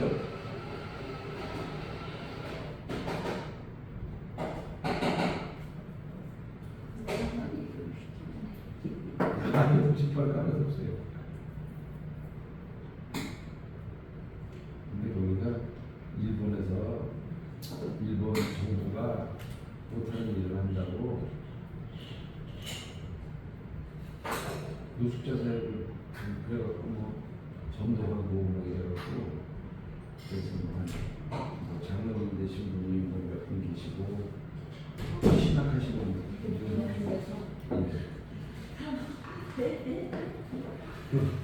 예, 안녕하세요. 새로운 거 나왔네. 그게 가면 안 되는데. 아, 그때는 다시 뭐? 아니라고 써 있어가지고 그냥 하죠. 새로운 거.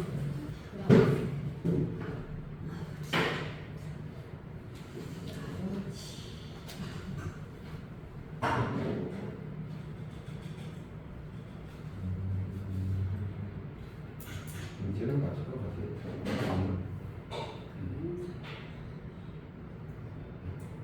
이 정도는 될 것 같아요. 그죠? 더 자르면 누가 계속 누를까? 기와.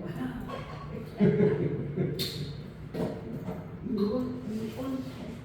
예. 빠지는 안 되고. 그다음에 스판이나 저기 11번 방에 이런 데서 그 4만 5천씩 팔더라고요. 열심히 두고 되게 감사합니다. 아, 네. 2시간 여기서요.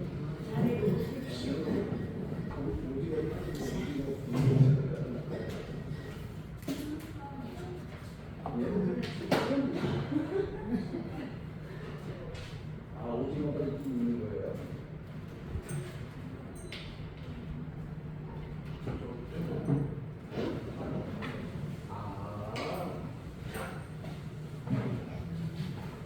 지금 가셨네요. 지금 이제 마침 근데 안 했어. 두 번째는 문제가 없지.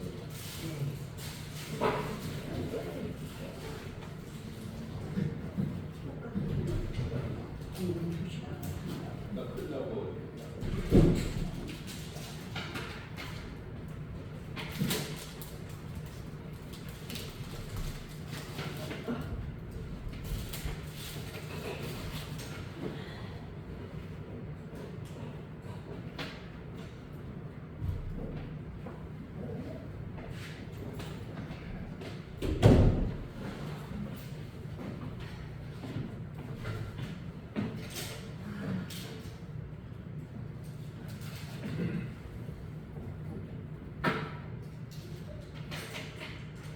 나중에 이 부분은 인쇄를 해서 드리도록 그렇게 할게요.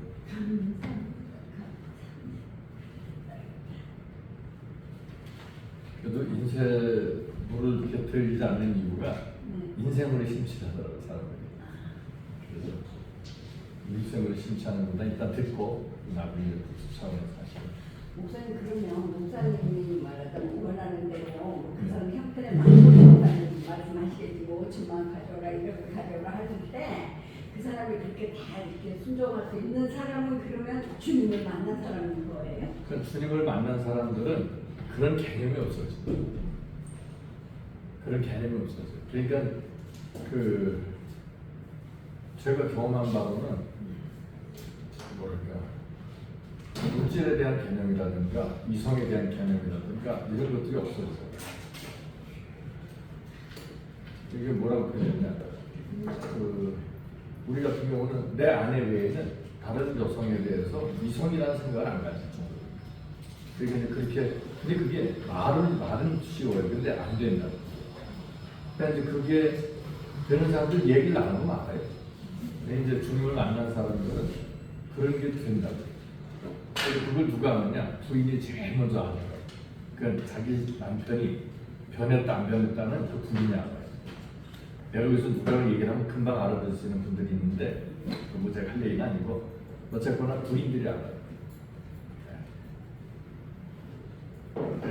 제가 근데 그 내적인 얘기할 거 없는데 어쨌든 전주만 해도 저한테도 삿대질하고 그러던 아내가 제가 주님 만나고 난 그 주간에 딱 무릎 꿇고 당신은 하나님의 종이라고 얘기할 정도예요. 뭐 별다른 한 게 없거든요. 바뀐 게 하나도 없어요. 그런데 알아요. 그리고 제가 아는 분들도 보니까 부인들이 먼저 알아요. 그렇다고 그러죠. 그러니까 그걸 딱히 뭐라고는 말을 못해요. 근데 어쨌거나 주님 만난 본인이 행복하고 만족스러운 삶인 거예요. 그리고 내가 주는 물을 마시는 자는 다시는 목마르지 않는다. 주님 그러셨잖아요. 그러면 갈급함이라는 게 사실은 없어진다는 얘기잖아요. 그게 정말 된다. 그러니까 그게 일반적으로 이해는 안 가는 얘기입니다만 어쨌거나 그분을 만나면 알게 되고 그러면 좀 죄송하지만 더 실제적으로 그러면 지금 저희 목사님 교회에 있는 교인들은 거의 몇 프로가 주님을 만났을까요? 그걸 뭐 몇 프로라고 말하기는 지금 뭐하죠. 목사님 눈에 네. 보이잖아요. 보이죠. 근데 가끔가다 헷갈릴 때가 있으니까 뭐라고 말을 못해요.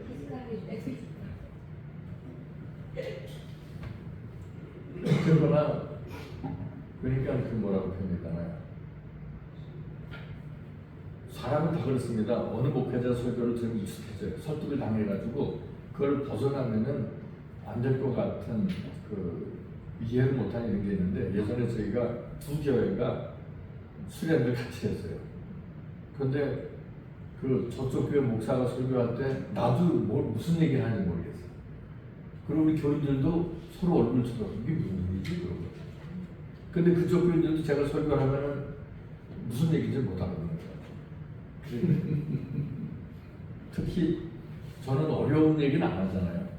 그냥 원론적인 걸 얘기하는데 이건 들어본 적이 없는 경우가 굉장히 많아. 원론적인 거. 그래서 근데 어쨌거나 어려운 건 없습니다. 그분을 만나면 질문도 필요 없고 다 하게. 그러니까 저는 이제 그 주님을 만나게 된 분들과 미팅의 시간을 갖죠 가끔. 그 다른 얘기가 없어요. 그냥 밥 먹고 그냥 이야기하고 그리고 헤어진 게 다예요. 여기 이제 그런 부분들은 저는 그러죠. 우리가 정말 갈급해서 정말 목이 마를 때 그때 외에는 그분을 만나기가 쉽지 않더라고요. 정말 갈급하고 그러면은 예전에 이제 제가 설교를 했는데 새벽 2시에 제가 이제 가족들은 영창동에 있고 그때 왜 그랬냐면 교인들이 내가 원하는 길로 안 따라오니까 그냥 이사를 가버렸어요. 교회는 둔천동, 집은 등천동 이렇게. 그러니까 엄청 먼 거리잖아요, 김포항. 그러니까 가족들은 거기 있고 저 혼자 교회에서 자고 되는데 새벽 2시에 뚝 이겨요. 와서. 그거 두 예. 그 이제 설교 듣던 사람이에요, 보니까. 근데 목사님 설교를 듣다 보니까 뭔가 자기가 지금 갈급하고 목이 마른데 해결책이 있는 것 같은 말씀이 있습니다. 그래요. 그래서 있지. 해결책이 없으면 내가 그렇게 얘기를 하겠나. 그냥 알려달라 그래요. 그래서 알려달라 했는데 그 생각해보세요. 새벽 2시에 들어올 이게 쫓아올 정도면 얼마나 갈급했겠냐. 그 얘기를 들어보니까 그래요. 그 주님께 대한 이런 그 열망은 있는데 가까이 가지 못하는 걸 발견하니까 자기는 고속도로도 나가서 거꾸로도 막 걸어보고 그랬대요. 그 정도. 그 정도로다가 그 엄청나게 이렇게 고민했었다고요. 그러니까 이제 그런 분들은 주님이 만나주시려고 보내셨던 것이다 이렇게 생각을 하는 거죠. 그렇게 갈급하지 않으면 저는 그래요. 그냥 계속 목말라 하세요. 그 길 외에는 없어요. 왜냐하면 물을 갖다 줘도요. 물에 대한 가치는 목마름만이 그 가치를 느낄 수 있는 거예요.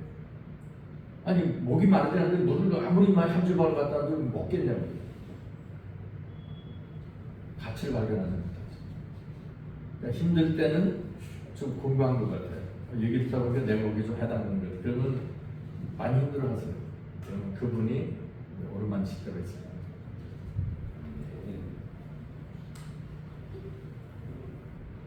좀 재미없죠? 근데 그분만이 답이에요. 근데 이제 저는 제가 그분이 저를 만나주셨던 그 방법 외에는 전 제시할 수가 없어요. 제 아내가 고신 측에서 신앙생활을 했고 전수한 노릇을 그랬어요. 그러다 보니까 고신 측은 좀 유별나잖아요. 그러니까 제가 마음에 안 들었던 거예요. 그리고 우리는 뭐 결혼하면서부터 말은 안 했지만 피 튀기는 전쟁이 있었던 거죠. 말하는 거 행동하는 모든 게 다 아내의 마음에 안 들었죠. 그러니까 이제 고의점 않는 알력이 엄청 심했고 와이프는 속으로 그렇게 생각했대요. 내 친정 아버지만 돌아가면 이제 너하고 끝이다. 이런 마음 자세를 살았다는 거죠. 그러다가 이제 제가 주님을 만났는데 그리고도 이제 아내는 저를 이해를 잘 못했어요. 어쨌거나 제가 바뀐 건 알았지만은 그러다 이제 주님 나라에 가서 주님을 뵙고 올 기회가 한 번 있었어요. 근데 그때 그러니까 주님이 첫 말씀이 있었어요. 몇 가지를 말씀하셨는데 첫 말씀이 내 남편이 하늘나라에 관한 책을 좋아하지 이렇게 놓으시더래요. 그 다음에 그 피아노가 가나 피아노. 근데 그건 저만 아는 얘기예요. 그게 무슨 얘기인지. 그래서 그렇게 두 가지 얘기고 다른 게 있는데 이거는 비밀이라 당신한테 말씀 못 드려요. 이렇게 얘기를 하더라고요. 근데 어쨌거나 진짜 그 두 번째 피아노 지금 이 이야기도 이제 시작된 거라고 들으세요. 다 우리 얘기 도움되는 얘기. 피아노라고 할 때 저는 다 와닿는 게 있었어요. 내가 10가지를 놓고 아내를 놓고 기도를 했는데 그 중에 한 가지가 피아노 잘 치는 여자예요. 근데 이건 해당이 있을 수가 없어요. 왜냐면 어렸을 때 가난한 집에서 이게 잘하는 아이, 저 그런 여자와 결혼하게 해달라고 기도를 그렇게 했는데 우리 당시에. 그럼 가난한 집에 무슨 피아노가 있어요? 이게 있을 수 없는 건데 그 이야기를 주님이 하신 거니까 나는 알아버려요. 아, 주님은 들으셨는데 여기에 맞는 백들은 이 안에밖에 없었구나. 그러니까 피아노로 한다고 하는 게 이제 그 얘기를 아내는 우리 집에 피아노가 생기려나 봐요 그러더라고요. 근데 저는 알아들었죠. 주님의 사인. 이해하시죠? 그러니까 주님은 우리가 하는 말을 헛되이 들으시는 분이 아니시다. 그리고 이제 그 주님이 그 처음에 와서 내 남편이 하늘에 관한 책을 좋아하지. 근데 거기 따지지도 않았대요. 모든 게 다 이해가 됐대요. 그러면서 나한테 와서 그러더라고요. 당신은 원래 사람의 말이라고는 듣는 말이 없는 사람인 걸 자기는 안다. 그래서 하나님께서 당신을 서책을 통해서 이렇게 인도하신 것 같다. 그래서 하나님께 사람 인도하는 방법은 다 틀려요. 그래서 저 같은 경우에는 제가 얼마나 갈급했냐면 뭐 예수님 믿고 고백을 하고 기도해서 응답도 누구보다 많이 받았어요. 병도 치유받고 아주 놀라운 일들을 많이 경험을 했지만 그래도 속에서 맺혀지는 게 없었어요. 난 주님 본 적도 없고 믿는다고 말을 하는데 이게 진짜 믿어지는 건지도 모르겠고 안 믿어지고 성경이 진리하는데 어떻게 이 세상에 책이 많은데 성경만이 왜 진리냐 이런 이제 궁금증 때문에. 그리고 하늘나라에 있다는데 가본 놈이 있어? 그게 믿어지냐고. 그리고 저는 이제 그런 것들 때문에 머리가 복잡해진 거예요.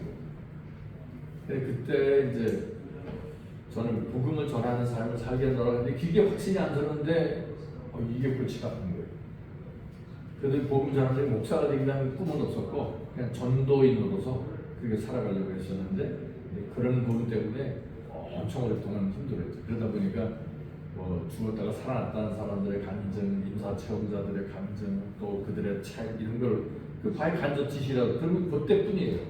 그때뿐이고 이제 그렇게 계속 있다 보니까 책도 단계가 있더라고요.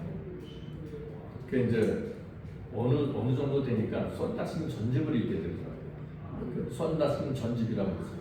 근데 그걸 읽어도 그분이 이제 1800년도, 1900년도에 주님 나라를 왔다 갔다 했던 사람이라고 그렇게 얘기했는데 그런데도 큰 감흥은 없었어요. 그러다가 이제 서점에 가니까 책을 한번 소개해 주는데 못 읽겠어요. 무슨 얘기인지 몰라서. 첫 장을 폈는데 그때 이제 믿음도 없을 때니까 도대체 무슨 말인지 모르겠고 갖다 놓고 있는데 이게 화가 나는 거예요. 사람이 자존심이 있지 책 사다 놓고 이걸 읽질 못하고 넘어가. 그래서 이제 세 군데만 읽죠. 맨 앞에, 맨 중간, 맨 끝에. 근데 맨 끝에 보니까 판권인세요. 이건 아니잖아요. 뒤에서부터 보니까 뭐가 딱 부딪혀 오기 시작했어요. 그래서 앞에서부터 읽으려면 또 안 돼요. 이게 뭔 얘기인지 모르겠어요. 그래서 그 책을 제가 뒤에서부터 읽기 시작한 책이 있어요. 그러다가 이제 보니까 이제 지옥 이야기를 보면서 하는데 내가 딱 거기 백성인 거야. 공통분모가 형성되는 느끼면서 이제 그 영적인 걸 느끼기 시작하니까 이제 앞에서부터 읽기 시작하는데 난리가 났죠. 갑자기 말씀이 열리고 주님 만나게 되면서 찬송 가사서부터 세상의 사물의 이치가 드러나고 하는 그냥 어마어마한 사건이 일주일 내에 벌어진 거예요. 이건 이해가 안 돼요. 그 말을 하면 이 사람이 믿음이 있는지 없는지 알게 되고 악한 영 들려있는 신령들이 쩔쩔매고 그냥 뭐 나는 바뀐 게 없는데 그런 일들이 벌어져요.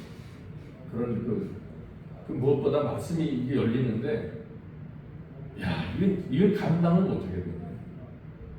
손익고 묻어도 단 그 말씀이 열리는데 그냥 감동과 감격의 그 눈물 속에서 그 희열과 그리고 진리가 그 말씀의 진리들이 자연적으로 삶에 옮겨오게 되고 그러니까 일주일 만에 가족들이 다 바뀌어서 자기들이 그렇게 전도해도 안 되던 미인들이 성경책 사가지고 그날로 교회에 다 가버렸어요. 말 한마디 안 했는데 그런 일들이 벌어지고 그 이후에 목회를 시작했는데 소위 민노라 하는 사람들은 진리를 배척한다는 것을 발견한 거죠. 그래서 한 1년 그리고 또 한 5년 가까이 이렇게 힘들어 했었어요. 그러다가 제가 병을 얻었죠. 병을 얻어서 개수작하면서 쓰러져가지고 한 5년 정도 쓰면서 주님 나를 준비하려고 했더니 그건 아니었는데 더 머물게 하셔서 지금까지 있습니다. 지금도 제가 뭐라고 얘기는 안 해요. 그냥 저 같은 경우에 그렇게 인도를 받았는데 이제 제가 아는 목사님들도 이렇게 이제 그 책을 제가 한 20권 사가지고 나눠 줘봤는데 욕만 엄청나게 얻어먹고 그래서 저는 이제 총회에서도 이상한 사람 그렇게 얘기를 많이 들었고 그때 소문이 났는지 강희철 목사도 목사님의 명성은 예전 깊이들 알고 있습니다. 그럴 정도였다. 그런데 제가 접하는 책이나 말에 대해서는 시비를 걸어요. 그러나 저의 삶에 대해서는 아무도 시비를 못 걸어요. 오히려 이제 중경 총회장이나 이런 분들도 제 앞에서는 오히려 행동을 조심하게 하고 비정도했었으니까 하여튼 그렇다고 그럴 얘기입니다. 근데 무엇보다 중요한 건 주님을 만나면은 생수를 마시는 게 되고 평생 목마름이 없다. 그건 이제 경험한 거예요. 그리고 말씀이 열리게 되니까 어디 가도 목회자는 좋은 게 있어요. 설교 준비를 안 한다. 설교 준비 걱정이 없다. 20권이나 사서 다 나눠줬으니까 그 책 제목 좀 가르쳐 주실 수 있죠? 아니 그거는 김장훈 목사님한테 물어보세요. 말씀드렸잖아요. 김장훈 목사님이 학장님이시니까 제 양반한테 물어보시면. 근데 그 김장훈 목사님도 제가 그것을 이제 그 사모님 얘기해도 돼요? 네네네. 베트남에 같이 이제 선교 여행을 갔는데 엄청 두 분이 뭐 사모님도 크게 웃으시고 목사님도 막 섹시 앞에서 재롱 떨고 막 완전 즐겁게 사시잖아요. 근데 제가 김장훈 목사님 딱 보니까 저 가정은 불행한 가정 이게 탁 그래서 이제 다른 목사 부부도 거기 똑같은 입장인데 거기는 뭐 시장 교육하고 그래서 이제 김장훈 목사님한테 그랬죠. 국내에 이제 교육하면은 우리 집 한번 놀러 가. 그랬더니 그 다음 주에 바로 오셨더라고요.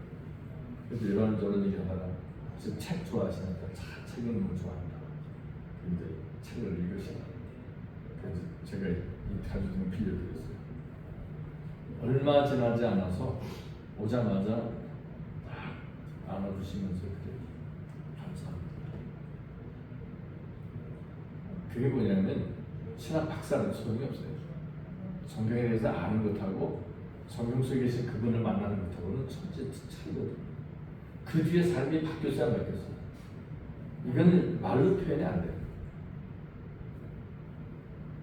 이건 어떻게 안 돼요. 근데 아내들은 금방 알아요. 그래서 제가 또 한 사람한테 물어봤어요. 어제 양하는 목사님 오셨더라고요. 그분도 이제 그랬는데 속으셨죠. 네, 근데 그분이 이제 당신이 이렇게 바뀌니까 아내가 먼저 하지. 먼저 하지. 아내 가족이 먼저 하지. 그러니까 우리는 자신은 괜찮은 것처럼 스스로가 생각을 해요. 근데 바뀐다는 게 별다른 게 아니에요. 말씀에 계신 주님을 만나는데 이게 우리 자체가 바뀌어요. 그러고 나면은 우리 자체가 주님을 만나서 바뀌게 되면은 옆에서 아는 거예요. 그러니까 그만큼 우리가 천연덕스럽게 살고 있다는 얘기 안 돼요. 어쨌든 그렇게만 말씀드려요. 그 말씀도 그래요. 저는 우리가 모여서 우리가 이제 주님 만났으니 공부하죠. 전 그런 얘기 안 해요. 왜냐하면 너희에게 스승이 필요 없다. 그리스도만이 너희 스승이시다. 주님만이 인도하죠. 그러니까 저는 지금 제가 드리는 게 가르치는 게 아닙니다. 오해하지 마세요. 저는 가르치는 게 아니고 뭐 하는 거냐? 뭐 하는 것 같아요, 제가? 이 귀한 시간. 도전받게 하려고 합니다. 왜냐하면 저는 웬만큼 알거든요. 심령 상태나 이런 부분들. 그냥 우리가 이대로 있으면 안 된다. 전에도 제가 말씀드렸죠. 제가 섬기던 교회에서 저만 보면 눈물로 지새 이게 눈물 뿌려가면서 얼굴도 못 쳐다보고 기도하는 여자분이 있었어요. 그러다가 이제 제가 그 책을 읽고 나서 성경속에 주님 만나고 나니까 그 다음 주에 갔더니 깜짝 놀라서 저 얼굴을 보면서 무슨 일이 있었냐고 그래요. 2주 동안. 도대체 이게 어떻게 된 거냐고. 그러니까 그 사람은 내 이 신령을 보던 사람이거든요. 근데 무슨 축했던 게 일주일 만에 이렇게 바뀌어갔죠. 그러니까 그분이 엄청나게 놀래더라고요. 그리고 나서 놀라운 건 그분이 그 뒤로 저한테 신앙 상담을 계속 해왔어요. 이해가 되세요? 그렇게 놀라운 이적과 기적 속에 산 분이 몇 달 전에 나중에 책에 대해서 궁금해했을 때가 전해드렸어요. 그리고 나서 그분도 기적이나 이적 속에서 만나겠던 주님이 아니라 진리 속에 계신 주님을 그분이 만나게 돼요. 그렇게 돼서 따져보니까 주변에 변한 사람들은 많아요. 근데 변화됐다는 게 잘난 척으로 다니지는 않게 되더라고. 정말 사람답게 살아가는 사람들로 바뀌더라고요. 근데 전 지금도 그래요. 이렇게 뭐 예전에 욕먹기 싫어서가 아니라 돼지목의 진도가 필요 없어요. 그러니까 진짜 갈급해하는 사람들 오는 거 외에는 저는 뭐 전달자 역할을 하는 거니까. 근데 누가 그 필요한지 어떻게 다 필요하지. 근데 받아들일 준비가 안 돼 있으면 아무 의미가 없다라는 걸 이제 경험적으로 알았죠. 그것도 엄청나게 오랫동안 노력하고 애쓰고 있는 거죠. 그래서 제가 이제 은혜 받고 나서 창세기라든가 요한계시록이라든가 마태복음, 마가복음 이런 것들을 좀 나름대로 좀 정리하는 게 있어요. 이제 그거는 우리가 은혜를 입게 되면 어차피 성경을 알아야 되니까 그래서 먼저 알게 하시는 것 때문에 이제 기록하는 것들이 있는데 그거는 역시 제가 김장훈 목사님께 이제 양 목사님께 맡겼는데 아마 김장훈 목사님이 가지고 계실 거예요. 다. 언제든지 필요하시면 파일로 되고 가져가셔도 되고 그걸 이제 인쇄하려면 굉장히 많은 양일 거예요. 그리고 이제 그 참고를 하시면 됩니다. 이제 요한계시록, 마태, 마가 그리고 예전에 다니엘서도 해놨는데 그건 없어져 버렸고 파일이 못 찾겠어요. 어차피 그렇게 해놨으니까 필요하신 분이 있으면 좀 가져다 쓰시면 되고 그 기타도 필요한 것들 그리고 제가 지금까지 설교한 것들도 다 이렇게 파일화 해가지고 다 드렸습니다. 필요하시면 그런 것들을 달라고 하시면 아마 기꺼이 드리지 않을까 생각을 해봅니다. 자, 전에 한번 했던 얘기가 있는데 어제도 이제 그 양목사님하고 그런 얘기를 했어요. 성경에 보면 부부에 관한 얘기, 결혼 이야기가 많이 나오죠. 결혼 이야기. 근데 이제 거기에 대해서 바울이 결정적인 이야기를 해요. 부부도 그냥 부부 아니라 부부 생활. 부부 관계를 얘기를 하면서 나중에 뭐라고 말하냐면 내가 지금 부부에 관해서 얘기하는 게 아니냐? 그리스도와 교회에 관해서 말하는 거예요.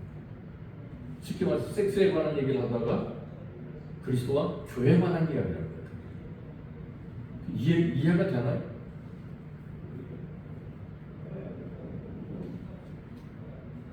그런 부분들은 나중에 한 번 더 언급하긴 하겠습니다만 그래서 결혼이라고 하는 것이 어떤 의미로 본다고 그러면 인류를 위한 천국 가는 양성소다 이렇게 볼 수가 있겠습니다.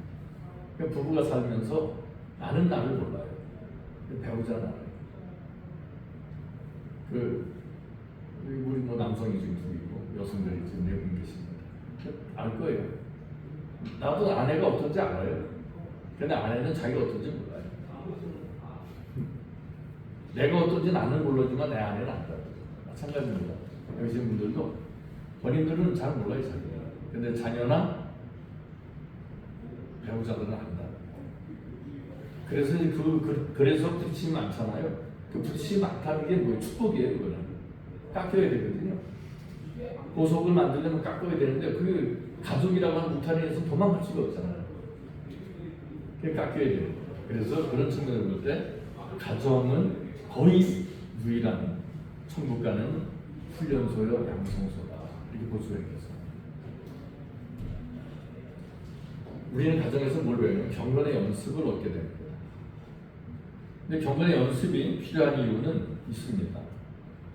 그 육체 연습은 약간의 유익이 있으나 경건의 연습은 범사의 유익이 있어 그렇게 바울이 말하지 않습니까? 에베소 4장 13절에 이렇게 언급되어 있는데 그러나 결론적으로 뭐냐면 경건의 연습이 필요한 것은 새로운 성품으로 피도 되었기 때문에 그래서 우리에게는 이제 세상 사는 연습이 아니라 그 하늘을 사는 연습을 해야 된다. 그러니까 이 땅에서 우리가 일체를 가지는 것은 잘 먹고 잘 살자 이런 차원이 아니고 하늘나라에 가는 연습 장소라는 거예요. 근데 그런 의식을 우리가 잘 못하는 게 문제다라고 볼 수가 있어요. 주님은 우리로 하여금 기도할 때 골방에 들어가 기도하라. 저도 뭐 처음에 그렇게 말씀드려서 쿠웨이트에서 그 목사님 말씀 듣고는 이제 그 전 창고에서 자재 창고에서 근무를 했는데 자재부 소속이라. 그 이제 사무실에 저밖에 없으니까 거기가 저는 골방에 있었어요. 기도하는 골방. 그냥 문 다 닫아버리고 기도 아무도 못 들어오니까. 그리고 이제 그런 식으로 알지 못했을 때는 이렇게 기도를 했습니다. 응답도 많이 받았죠. 기적과 이적. 그래서 저를 강제로 전도했던 사람들이 오히려 저를 두려워할 정도로 그렇게 이제 저도 신앙이 되고 그때 이제 신앙이 뭔지도 모르는 상태 그렇게 살았습니다. 근데 이 골방이라고 하는 것은 그런 의미보다는 거칠애적인 모든 것을 끊어버리고 오로지 우리의 뜻하고 생각하는 바가 주님이 뜻하는 그것으로 바꾸어지는 것을 골방이라고 말해요. 그럼 뭐 어디 기도원에 가서 혼자 기도하고 이런 걸 뜻하는 게 아니다. 우린 금식에 대해서 예전에 저 수보원께도 이제 학을 두어봤는데 그 수보원께서 주로 얘기하는 게 뭐냐면은 하나님이 기뻐하시는 그 음식은 흉악의 결박을 끊어주며 그랬잖아요. 그 이제 우리가 그 부르면 다 해결해 주는 것을 되게 설교 들었고 그럴 줄 알았어요. 그 나중에 제정신 들고 나서 성경 보니까 그 얘기가 아닌 거예요. 그 음식은 뭐냐? 내가 누구를 힘들게 하는 것은 다 끊어주라는 거예요. 돈 빌려주는 것은 탕감해주고 그렇게 하라는 거예요. 그게 금식이라는 거예요. 하나님 앞에서. 그러니 이게 말이 돼요. 어떻게 이렇게 비질리를 가르쳤냐고 교회들이. 그리고 전 세계 제일 크다 그래 교회가. 그러니까 와, 진짜 열도 많이 나고 눈물도 많이 흘리고 그랬어요. 근데 그렇지만 제가 뭐 시골에서 뭐 어떻게 합니까? 힘이 없어요. 그랬다는 겁니다. 그러니까 우리가 그렇게 크고 위대한 교회 목사 설교라고 해서 다 위대하지 않더라.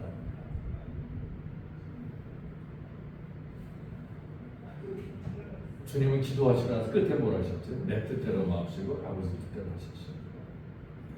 근데 우리도 말을 그렇게 할 때가 있긴 있지만 절대 순복을 안 하잖아요. 주님 뜻에. 아니 그게 숙제예요. 그래서 우리 싸우고 이렇게 돼요.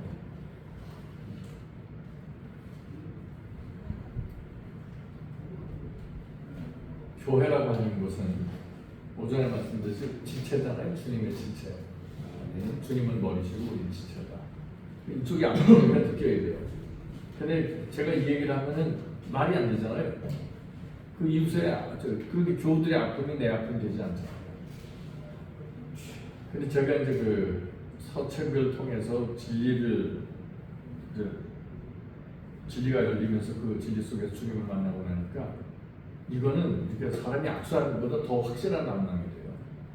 아주 놀라운 그 주님과의 그 연합을 경험하고 나서 교우들을 보는데 이게 이제 다른 거예요.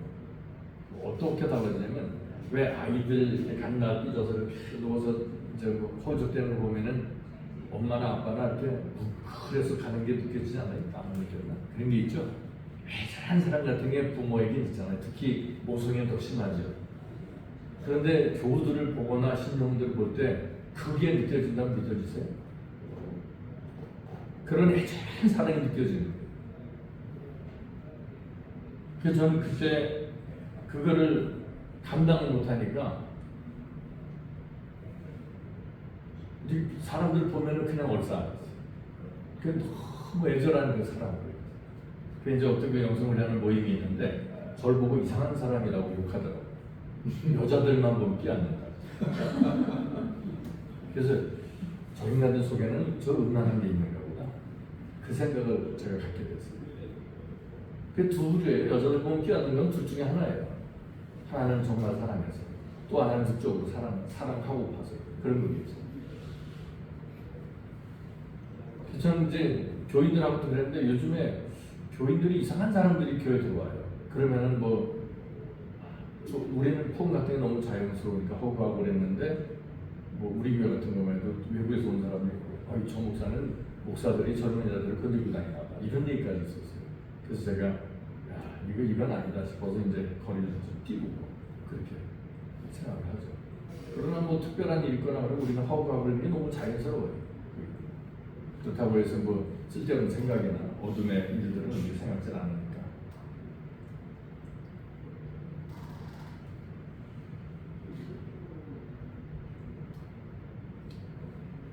우리 지난번에 이제 그 다뤘던 것 중에서 가인이라고 하는 가인과 아벨에 대해서 배웠잖아요. 그 언급을 했는데 예수님 안에고 하는 자마다 범죄하지 않는다. 그리고 범죄하는 자마다 그를 보지도 못했고 그를 알지도 못하였다라고 말하고 있습니다. 그게 어디냐? 요한일서 3장에 있거든요. 죄를 짓는 자는 마귀에 속했다. 그래요. 근데 죄 안 짓는 사람이 있나요? 거짓말 같은 것도 보면은 우리가 생활 속에서 얼마나 많이 하는지 몰라요. 거짓말. 너무 자연스럽잖아요. 근데 주님은 이웃에 대해서 거짓 증거하지 말라고 하시죠. 그리고 뭐 살인하지 말라고. 우리 살인은 밥 먹듯이 해요. 형제를 보고 미워하는 자마다 살인하는 자다. 그럼 우리는 나름대로 신앙생활 한다고 예배 시간에 늦는 인간들 보고 미워하는 마음 생겨요. 교회에서 음식 해놨는데 한 가지가 더 갖다 놓고 이게 공중도덕 저를 미워하는 마음 생겨요. 그래요. 살인죄를 밥 먹듯이 저지르면서 우리는 아주 거룩한 척을 한단 말이에요. 그런데 성경은 뭐라고 표현하냐면은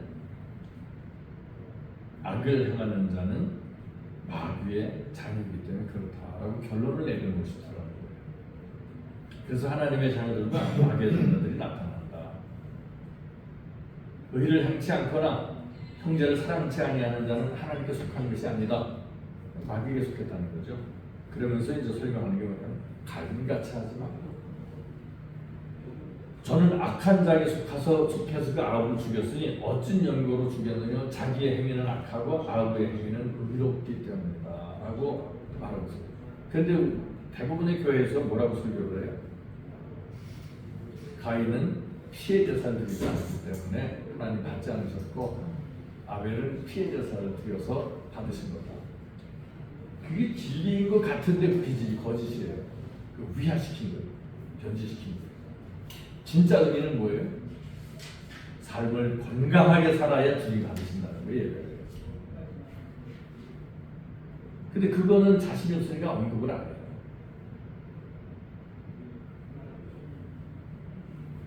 형제들아 세상의 너희를 비하하거든 이상히 여기지 말라. 우리가 형제를 사랑함으로 사망에서 옮겨 생명으로 들어간 줄을 알거니와. 사랑하는 마음 없다. 그건 아직도 생명이 뭔지 모르는 거고 생명으로 들어간 천국 백성 기대할 것도 없다는 그런 얘기겠죠. 근데 제가 왜 이런 말씀드리냐면 우리가 평상시에 성경을 정말 만만하게 봐요. 그래서 그냥 보고 싶은 대로 보고 듣고 싶은 대로 듣고 그리고 자기가 믿고 싶은 대로 믿는 거예요. 형제를 미워하는 자마다 살인하는 자니 살인하는 자마다 영생이 그 속에 거하지 아니하는 것을 너희가 아노라. 요한일서 3장 24절 보니까 그의 계명을 지키는 자는 주 안에 거하고 주는 주 안에 거하시나니 우리에게 주신 성령을 말미암아 그가 우리 안에 거하시는 줄을 우리가 안다. 내가 너희 안에 너희가 내 안에 거하면 주님 그러셨죠. 그게 무슨 뜻입니까? 그분의 계명을 지키는 자는 그분 안에 있다. 이 계명과 상관이 없으면 예수 이름 불러도 소용이 없어요. 기적과 이적을 예수 이름을 하겠잖아요. 그런데 불법을 행하는 자라 내게서 떠나라. 주님 그러셨다고 하는 것을 우리가 늘 경각심을 갖고 볼 수 있어야 된다라고 하는 것입니다.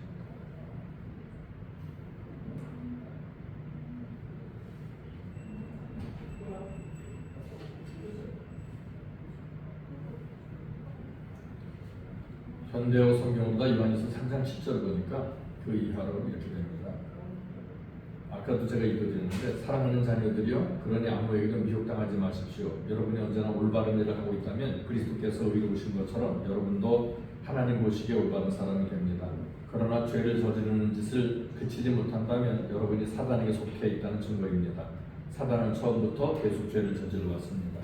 그래서 이러한 악마의 소행을 파멸시키려고 하나님의 아들이 오신 것입니다. 근데 성경 요한복음 8장 12절에 보니까 예수께서 사람들에게 또 이렇게 말씀하셨다. 나는 세상의 빛이다. 그러므로 나를 따라오는 사람은 어두움에 빠져들지 않는다. 생명의 빛이 너희에게 비출 때문이다. 우리가 예수를 진짜 잘 믿고 있다면 우리는 어두운 길을 가지 않는다는 거예요. 빛된 길을 간다. 그리고 요한일서 아까 1장 7절에 소개한 것처럼 우리가 저가 빛 가운데 계신 것 같이 우리가 빛 가운데 하나가 되면 우리가 서로 사귐이 있고 누구와 그분과 내가 사귐이 있고 그때 그 아들 예수의 피가 우리 모든 죄에서 깨끗하게 하신다. 그러니까 이 죄사함도 항상 이 조건이 붙어요. 근데 이제 이게 사실 주님 만나기 전에는 이게 안 되더라고요. 모르는 건 아닌데 하여튼 잘 안 돼요. 잘 안 될 때는 솔직하게 고백하는 게 낫습니다. 주님 저를 만나 주십시오. 그러면 이제 그때 다 해결이 됩니다. 마태복음 6장 22절에 보니까 눈은 몸에 등불이니 그러므로 내 눈이 성하면 온 몸이 밝을 것이다.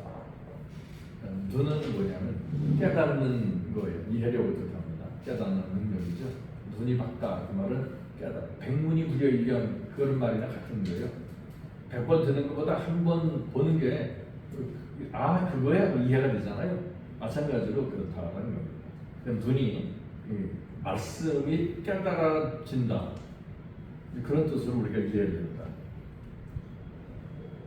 그 말씀이 이제 우리에게 깨달아지는 그 지각력이죠. 이 지각력, 이해력 이런 것이 우리에 있을 때는 말씀이 열려지게 되고 그럴 때 이제 우리가 빛 가운데 삶이 가능해진다는 거예요.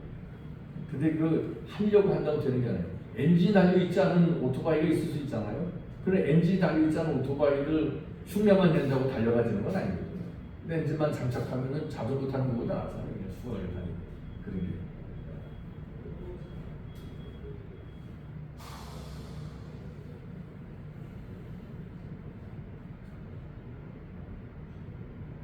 현재 교회는 영적인 거, 그러니까 인사 체험을 하거나 그러면 현대 교회는요, 그거를 잘못됐다고 얘기해요. 잘못된 게 아니잖아요. 사도 요한이가. 근데 그 초대 시대로 끝났다고 얘기해요. 그게 어떻게 보면 어리석은 거예요. 왜냐하면 신앙이라는 게 절대 객관적일 수 없습니다. 신앙은 주관적이에요. 그러니까 똑같은 조건에서 주님을 만나도 네가 너의 믿음이 다르고 나의 믿음이 다른 거예요. 같을 수 없어요. 주관적이라는 거죠. 근데 현대교회는 영적인 것을 말하는 자들을 어리석다고. 그래서 저도 어디서 설교하면요, 교회에서 쫓겨나요, 설교하고. 그래서 누가 청빙회를 좋아하지 않아요. 왜냐면 저는 이런 식으로 설교를 하거든요. 그럼 목사가 난리가 나요. 그러면 이제 설교 끝나가면 교인들이 찾아야죠. 그리고 우리가 목사님 설교 들어야 됩니다. 자기네 목사는 맨날 잘하는데 가벼운 데만 긁어주려고. 교인들이 모르는 게 아니에요. 바보니까 다 알죠. 그 우리가 해야 될 일은 뭐냐면 진리를 만나고 그 진리를 전하는 존재들이 돼요. 사람은 모르는 게 아니에요. 요즘 인터넷이 얼마나 발달해 있습니까? 다 검색하고 보고 잘 모르겠는 말씀 검색해보세요. 다 나옵니다. 근데 그냥 알지도 못하는데 막 안 되는 거예요. 어쨌거나 현대교회는 영적인 것을 말하는 그런 사람들을 어리석다고 하고, 그리고 합리적이고 보편적이고 물질적인 것들을 말하면 현명하다 이렇게. 간증은 누가 하거든요. 꼭 잘되고 뭐 이런 것 같은 사람들을 끌어다가 하잖아요.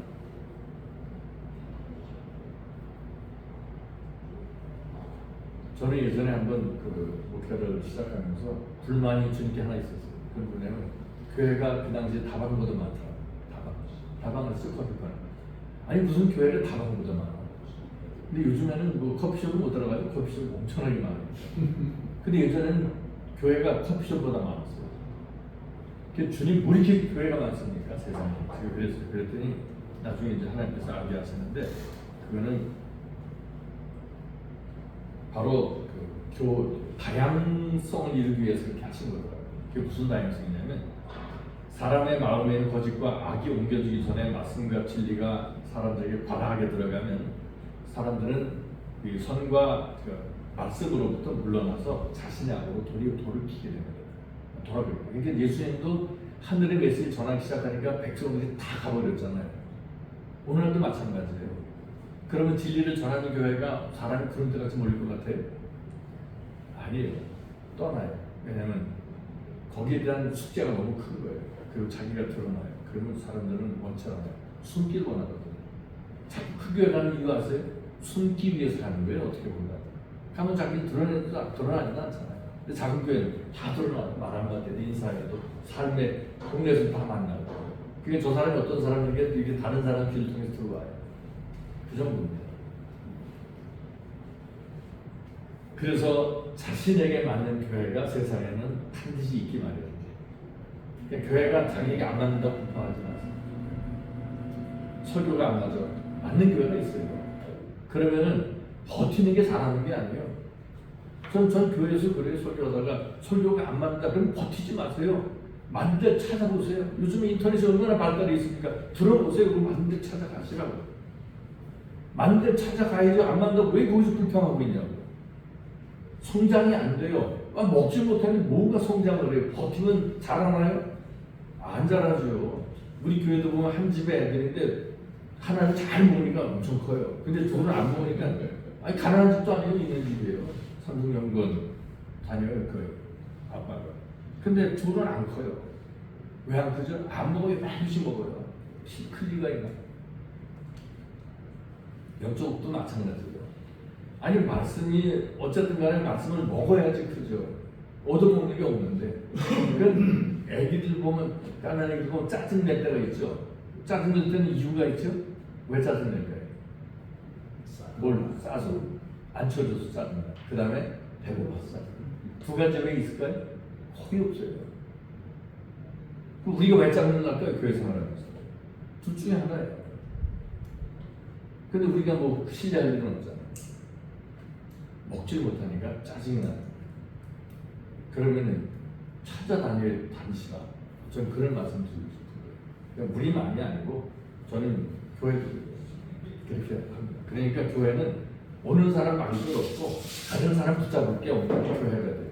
그 안 나오는데 쫓아가 신방 도움 안 됩니다. 무슨 도움 되겠어요? 싫어서 안 맞아가지고 본인이 병이 났는데 그 위로가 되고 치유가 되기 안 됩니다. 그때는 그냥 내버려두면 돼요. 그럼 맞는 데 찾아가는 거죠. 제가 그 비전 없는 얘기 하는 게 아닙니다. 우리나라 모든 교회가 그렇게 돼야 되고 교인들도 그렇게 돼야 됩니다. 그 제 우리 동생이 있습니다. 저하고 6살 차이가 나요. 그런데 멀리서 왔어요. 산번에서부터. 저는 진작에서 목회할 때인데 그 가까운 거리는 아니잖아요. 3번이면 한참 멀리 안양도 지나서 가는 거리인데 그렇게 뭐 몇십 년 다니다가 이제 힘이 드는지 아이 오빠 이제 가까운 걸 찾아보겠다. 그래서 그렇게 하라. 그래서 기도해서 보냈어요. 2달 동안 죽게 찾아다니는데 다시 왔어요. 왜 어떻게 왔냐니까 도저히 말씀이 충족이 안 돼요. 그냥 다니겠다. 근데 저희 식구들의 특징, 교회에서 말들이 없어요. 이제 우리 동생 남편이 교회 장로인데 말이 없어요. 그냥 시키는 대로 하고 솔선수범할 망정 말이 없어요. 그러니까 우리는 집안 식구들이 교회에서 속삭이는 거야. 그 교인들이 하는 얘기 있어요. 우리 교회는 목사님만 속 안 썩이면 아무도 속삭일 사람 없어요. 그리고 목사님만 어지럽히지 않으면 우리 교회는 어지럽힐 사람이 없거든요. 근데 내가 보니까 자기들이 어지럽혀서 안 치면 제가 다니면서 치워주고. 근데 목양실은 완전 그냥 폭탄 맞은 것처럼 만들어 놓으니까 교인들이 그걸 맞는 게 어떻게 보면 당연하다고 그러죠. 근데 이런 얘기 이제 좀 무서워자고 하는 얘기고 어쨌거나 자기에게 맞는 것을 찾아요. 그러니까 지금 여러 가지 면에서 힘드시잖아요. 그 힘든 이유가 있어요. 어항이 작은 거예요. 이해되세요? 물고기가 어느 정도 크면은 어항을 바꿔줘야 돼요. 근데 어항이 작으면은 힘이 들 거예요. 산소 용적률이 적죠. 먹거리 작죠. 움직일 수 없죠. 그러니까 힘든데 그걸 잘 모르는 거예요. 그래서 그 얘기는 뭐냐면 영적으로 이제는 벗어날 때가 됐다. 그러니까 주님께 더 매달릴 필요가 있다. 그러면 하나님께서 아니 아주 아무답게 안 그래 하실 거예요.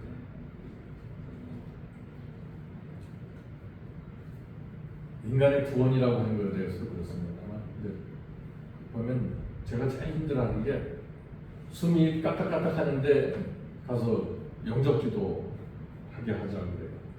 안 간다. 평생 그렇게 자유스러울 때 받아들이지 않는데 그 도망치듯 그 주님 영접하는 영접이 되겠느냐? 그는 구원이라는 걸 너무 모르기 때문에 그렇게 말할 수 있겠지만 나를 그런 데 대고 그러지 마요. 저는 그래요. 그 예전에 한번 교회 청년 하나가 갑자기 중환자실에 갔더라고요. 그 누워 있는데 이제 그 식구들이 저를 불렀어요. 기도했다고. 근데 갔는데 얼굴 보고 기도를 하는데 제가 소리를 안 내고 기도해요. 근데 소리 내서 할 수가 없는 기도예요. 뭐라고 기도하냐면 소으로 그렇게 했습니다. 주님, 이 심령이 육체에 더 머무는 것이 유익하다면 머물게 하시고 일어나게 하시고, 그렇지 않고 머무는 것이 영혼의 해가 된다면 지금 빨리 걸어가 주십시오. 저는 그렇게 기도를 해요. 그럼 그 소리 내서 하면 어떻게 듣겠어요? 난리 나는 겁니다. 근데 하나님께서 긍휼을 베푸셔서 일어나왔어요. 중환자실에서. 그럼 이제 몇 개월 살다가 또 들어갔어요. 그랬더니 그때는 이제 말로 하더니 그 다음에는 이제 말이 안 되니까 펜으로다가 써요. 목사님 한 번만 더 살려주시면, 왜 나보고 살려달라고 해요? 한 번만 더 살려주시면은 자기가 죽도록 충성하겠다고 이렇게 글을 써요. 그래서 또 똑같이 기도해줬어요. 근데 몇 개월 있다 또 들어갔어요. 참 어떻게 안 되더나. 그랬더니 이제는 손도 못 움직여, 말도 못해, 눈만 꼼짝이야. 그래 내가 하는 말 듣고서 들리면은 눈 껌뻑껌뻑 하는 꺼보고 그래. 이번에 살려주시면 죽도록 충성하겠다 이렇게 껌뻑껌뻑해. 그래서 똑같이 기도했어요. 지금은 목사 사모가 돼가지고 열심히 나가고 해요. 살고 죽는 게 문제가 아니에요. 우리의 존재가 자기 영혼에, 내 영혼에 해가 된다면 빨리 가야죠. 삶의 의미가 있나요? 오늘 살고 내일 살고 10년, 저는 막내딸 보고 그랬습니다. 야, 내가 80까지 산다고 해봐야 지금부터 딱 10년 남았네. 그럼 10년이면 너하고 나 볼 시간이 10년이야 이제. 제가 그 얘기를 했어요. 어떻게 보면 성품 얘기 같은데 그건 아니잖아요. 10년이면 나도 준비하고 나를 보낼 주들도 준비해야지. 그렇잖아요. 그럼 10년이라는 게 뭡니까? 내가 할 일을 능동적으로 할 수 없다면 그냥 목숨 부지하는 거예요. 우리 부부는 병석에 누워있거나 병원에 입원할 때 산소 호흡기에 된다 절대 하지 말라. 인위적으로 하지 말고 하나님 거두신다는 게 가게 됐더라. 그 얘기를 하고 있어요. 그 부지에서 뭐 할 거예요? 다 고생이에요. 갈 사람 가지 못하게 붙드는 가족들도 돈 들어가 마음고생, 질고생, 그러잖아요. 고생하잖아. 아니 힘들어 죽겠는데 빨리 가면 그 고통으로부터 노를 때는 왜 자꾸 붙들고 괴롭히는 거예요 도대체? 이유가 뭐예요? 그게 사랑하는 거예요? 아니죠. 자기 욕심이죠. 그렇잖아요. 자, 교회도 떠난다는 사람 붙잡아요. 다 고생이에요 그거. 그렇잖아요. 그러니까 보낼 사람 보내주세요. 예전에 오는 사람도 전화 안 받았어요. 임명증서 써가지고. 그럼 문제가 있어 왔는데 임명증서를 어디 가서 받아가지고 와요. 이제 그 뒤에는 그래 오는 사람 막지 말고 가는 사람 붙잡지 말자. 그리고 이제 교인들도 안 나오는 사람 신방한다. 절대 가지 마라. 신방 가지 마라. 내버려둬라. 인간의 구원은 억지로 되지 않아요. 이것은 영적인 자유의 말씀을 받아들임으로 얻어지는 것이기 때문에 자의적인 게 아니면 의미가 없어요. 그러니까 뭐 병 들었는데 쫓김이에요. 그 쫓겨가지고 받아들이는 게 주님을 시인하는 거예요. 형편이 나아지면 절대 안 받아들이죠. 지금 쫓기니까 하는 척하지만 그건 안 돼요. 사람은 첫째 기독교인으로 해야 되는 악을 금하고 거짓을 멀리하고 그리고 주님을 사랑하며 믿고 순종하는 가운데 선한 일들을 꾀야 돼요. 우리가 하나님 앞에 영광 돌리는 게 뭐라고 돼 있어요? 너희가 선한 일을 행함으로 하나님 아버지께 영광이 돌려지게 하라. 선한 일이 분명히 하나님께 영광이 돌려지는 거예요. 그 출발이 뭐라고 그랬죠? 죄와 악을 멀리하는 거예요. 하나님 아버지께서 기뻐하시는 경건, 고아와 과부를 환란 중에 돌아보고 뭐하는 거예요? 선을 행하는 거예요. 그 다음에 자기를 지켜 세 속에 물들지 않는 거예요. 진리 가운데 자기를 지키는 거예요. 이 두 가지가 하나님 기뻐하시는 거라는 거예요. 근데 현대 한국교회가 이 두 가지를 인정을 안 해요. 선을 행해도 뭘 위해서? 전도 위해서. 그건 선이 아니에요. 선은 그냥 베푸는 거예요. 목적이나 이유가 없어요. 이유 있어요? 목적이나 이유가? 없어요. 자녀들 사랑하시죠? 아, 요놈들이 커가지고 잘 되면 우리 잘 살펴주겠지. 요건 싸가지가 없어. 요건 반만해야지. 그런 부모 있습니까? 그냥 일방적으로 하는 거, 그게 사랑이에요. 조건이 없습니다.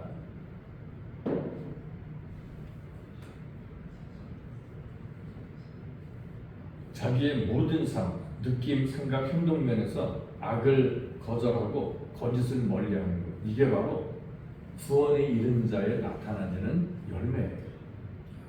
그러니까 이런 게 안 되면은 이제 되게 해야 되는데 그 되게 하는 건요. 아, 주님 거짓말하지 말랬어. 애써 보세요. 아, 안 되는 거예요.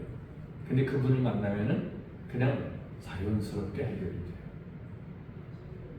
돼요. 이걸 뭐라고 설명을 못해요. 어쨌든 이게 저는 처음부터 마지막까지 드리고 싶은 말씀은 그분을 만났어요. 그러면 모든 게 다 해결돼요. 세상에서 가장 중요한 게 자기 영혼 아니겠어요? 내 영혼이 먼저 주님을 만나 뵙고 그분 품에 들어야지. 나는 밖에 있고 딴 사람들만 집어던져? 자, 주님 받으세요? 이러고 그렇게 수고하고 애써야 뭘 할 거예요? 자기 만족인가요? 이런 부분에 있어서 우리 정신을 좀 차리고 예수 믿는다는 게 뭐냐? 질서외로의 복귀다라고 생각하세요. 탈선된 기차를 레일에 올려놓는 거예요. 그게 바로 구원이다 이렇게 생각하시면 됩니다. 이런 측면에서 본다면 인간의 구원이라는 것은 사람 됨에 있는 것이 아니다. 사람 속에 숨어있는 남은 자의 애통 여부로 좌우될 수 있다. 그러니까 진리를 갈급하고 주님께 속하고 싶은데 나를 자꾸 어두움으로 인도하는 이런 것들과 더불어 싸움이 나를 힘들게 하고 이런 게 많아지고 그게 정말 강렬해지면 주님 만날 때가 되는 거예요. 저녁이 되고 아침이 되면 그러잖아요. 그럼 밤이 깊고 그게 고통이거든요. 고통이 심한 그런 영적인 딜레마가 심해진다는 얘기는 이제 빛이 다가오는 거예요. 희망적인 소식이에요. 근데 이게 없고 나는 무덤덤해. 그건 아직 멀었어요. 그러니까 제가 드린 말씀이 조금의 위로가 될 수 있기 바랍니다. 그리고 도덕적 생활을 윤리적인 생활을 우리가 해야 되잖아요. 이 땅에 살면서 그 이유는 뭐냐면 영적 생활의 실제 활동 장소가 윤리고 도덕이기 때문에 그렇다. 자, 세상에서는 보십시다. 법적으로는 간통이 제가 합법화됐죠? 죄가 아니죠? 그러죠? 예. 그럼 성경은 뭐라고 말해요? 가는 자는 어떻게 해요? 돌로 때려주고 하나님 말씀은 안 바뀌어요. 근데 지금 소위 말해서 기독교인한 사람들이 뭘 따라가요? 하나님의 말씀 따라가요? 세상 법 따라가잖아요. 그 필리핀의 선교사 한 분이 그런 얘기를 해요. 저한테 그래요. 목사님, 골프 여행을 오는 사람들 3일이고 이틀이고 골프 여행을 오는 사람들은 목사 장로를 떠나서 다 현지처가 붙는 겁니다.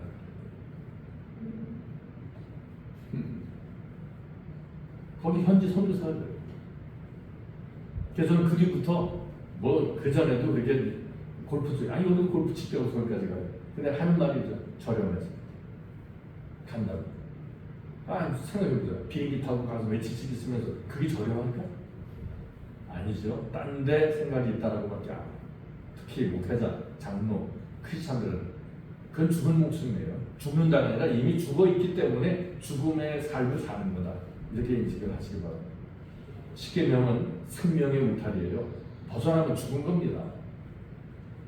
늘 그런 의식을 가지고 우리가 살아가면서 그 십계명 울타리 안으로 사람들을 모으기 위해서 여기 있는 건 아니겠어요? 그 일을 위해서 우리가 남은 생을 살아가야 되는 거예요. 그리고 이제 우리 기도할 때 보면은 예수 이름 아니면 기도가 안 된다고 그것도 사실 옳지 않아요. 아닌 증거가 있어요. 성경에 보면 이방인 중에서 하나님 앞에 그 유대인들이 믿는 하나님 그것도 그냥 주어들은 풍물로 그 들은 전능자에게 기도한 사람이 하나 나와요. 로마의 백부장 고넬료. 고넬료 하나님께 기도했어요. 이수가 아니에요. 근데 하나님께서 내 기도를 들으셨다 이렇게 말하잖아요. 선사들이 누구에게? 베드로에게. 사람을 보내서 청하라고 하잖아요. 내 기도와 구제가 하나님께 상달되었다. 우리가 말하는 예수 믿는 사람이 아니에요. 그러니까 주님이 뭘 원하시는가를 우리가 파악을 해야 되는 거예요. 근데 그런 생각이 없어요. 그냥 누가 얘기를 하면 좀 저명하다, 뭐 신학적으로 그러면 거기에 그냥 매료가 돼가지고 그런 진리들을 우리가 도외시할 수가 있다고. 분명히 기억하세요. 고넬료는 예수님을 몰랐으나 기도가 상달했어요. 예수님 그 당시에 오셨어요. 그리고 주님이 뭐라 그러세요? 종들을 통해서 내 기도와 구제가 하나님께 상달돼요. 그러니까 순수했다는 얘기죠. 순수해. 그러니까 누구 돕고 싶은 마음, 그 순수한 마음들을 간직하세요. 기도하겠습니다.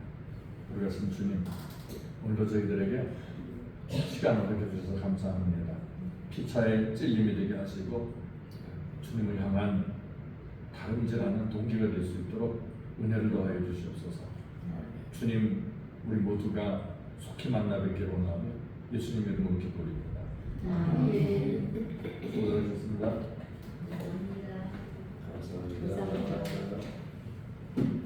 목사님, 제가 설도 드리려고 오남 성진 교회 성지. 성지, 그러니까 성지 해서 안 나오는데. 나오는데 좀 해드리세요.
목사님 피 약간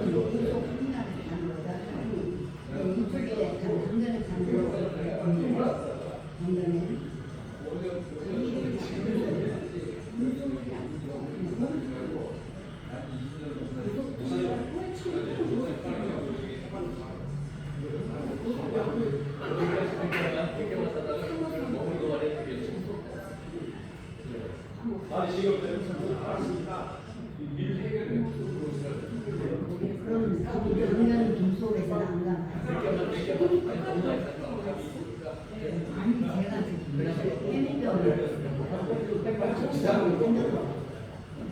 아니 제가 그 시간에만 우리가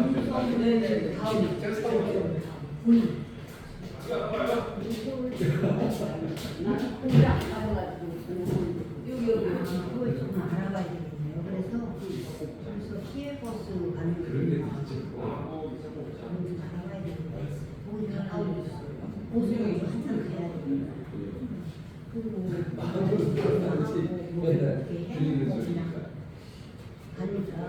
몇 개 사올까요? 반만 사주세요. 그럼 5개? 우리 지금 하나 있어요. 밥이 그 사이에 될까요? 대충 한 40분 안 걸리는 밥. 네? 한 30분. 지금 켰어요? 네. 네, 지금. 쾌속으로 되는 것도 있잖아요. 아, 그럼 계속. 쾌속으로 하면 한 10분 걸리면 돼요. 내가 조금 그래서 야, 쌀이 다 저기가 돼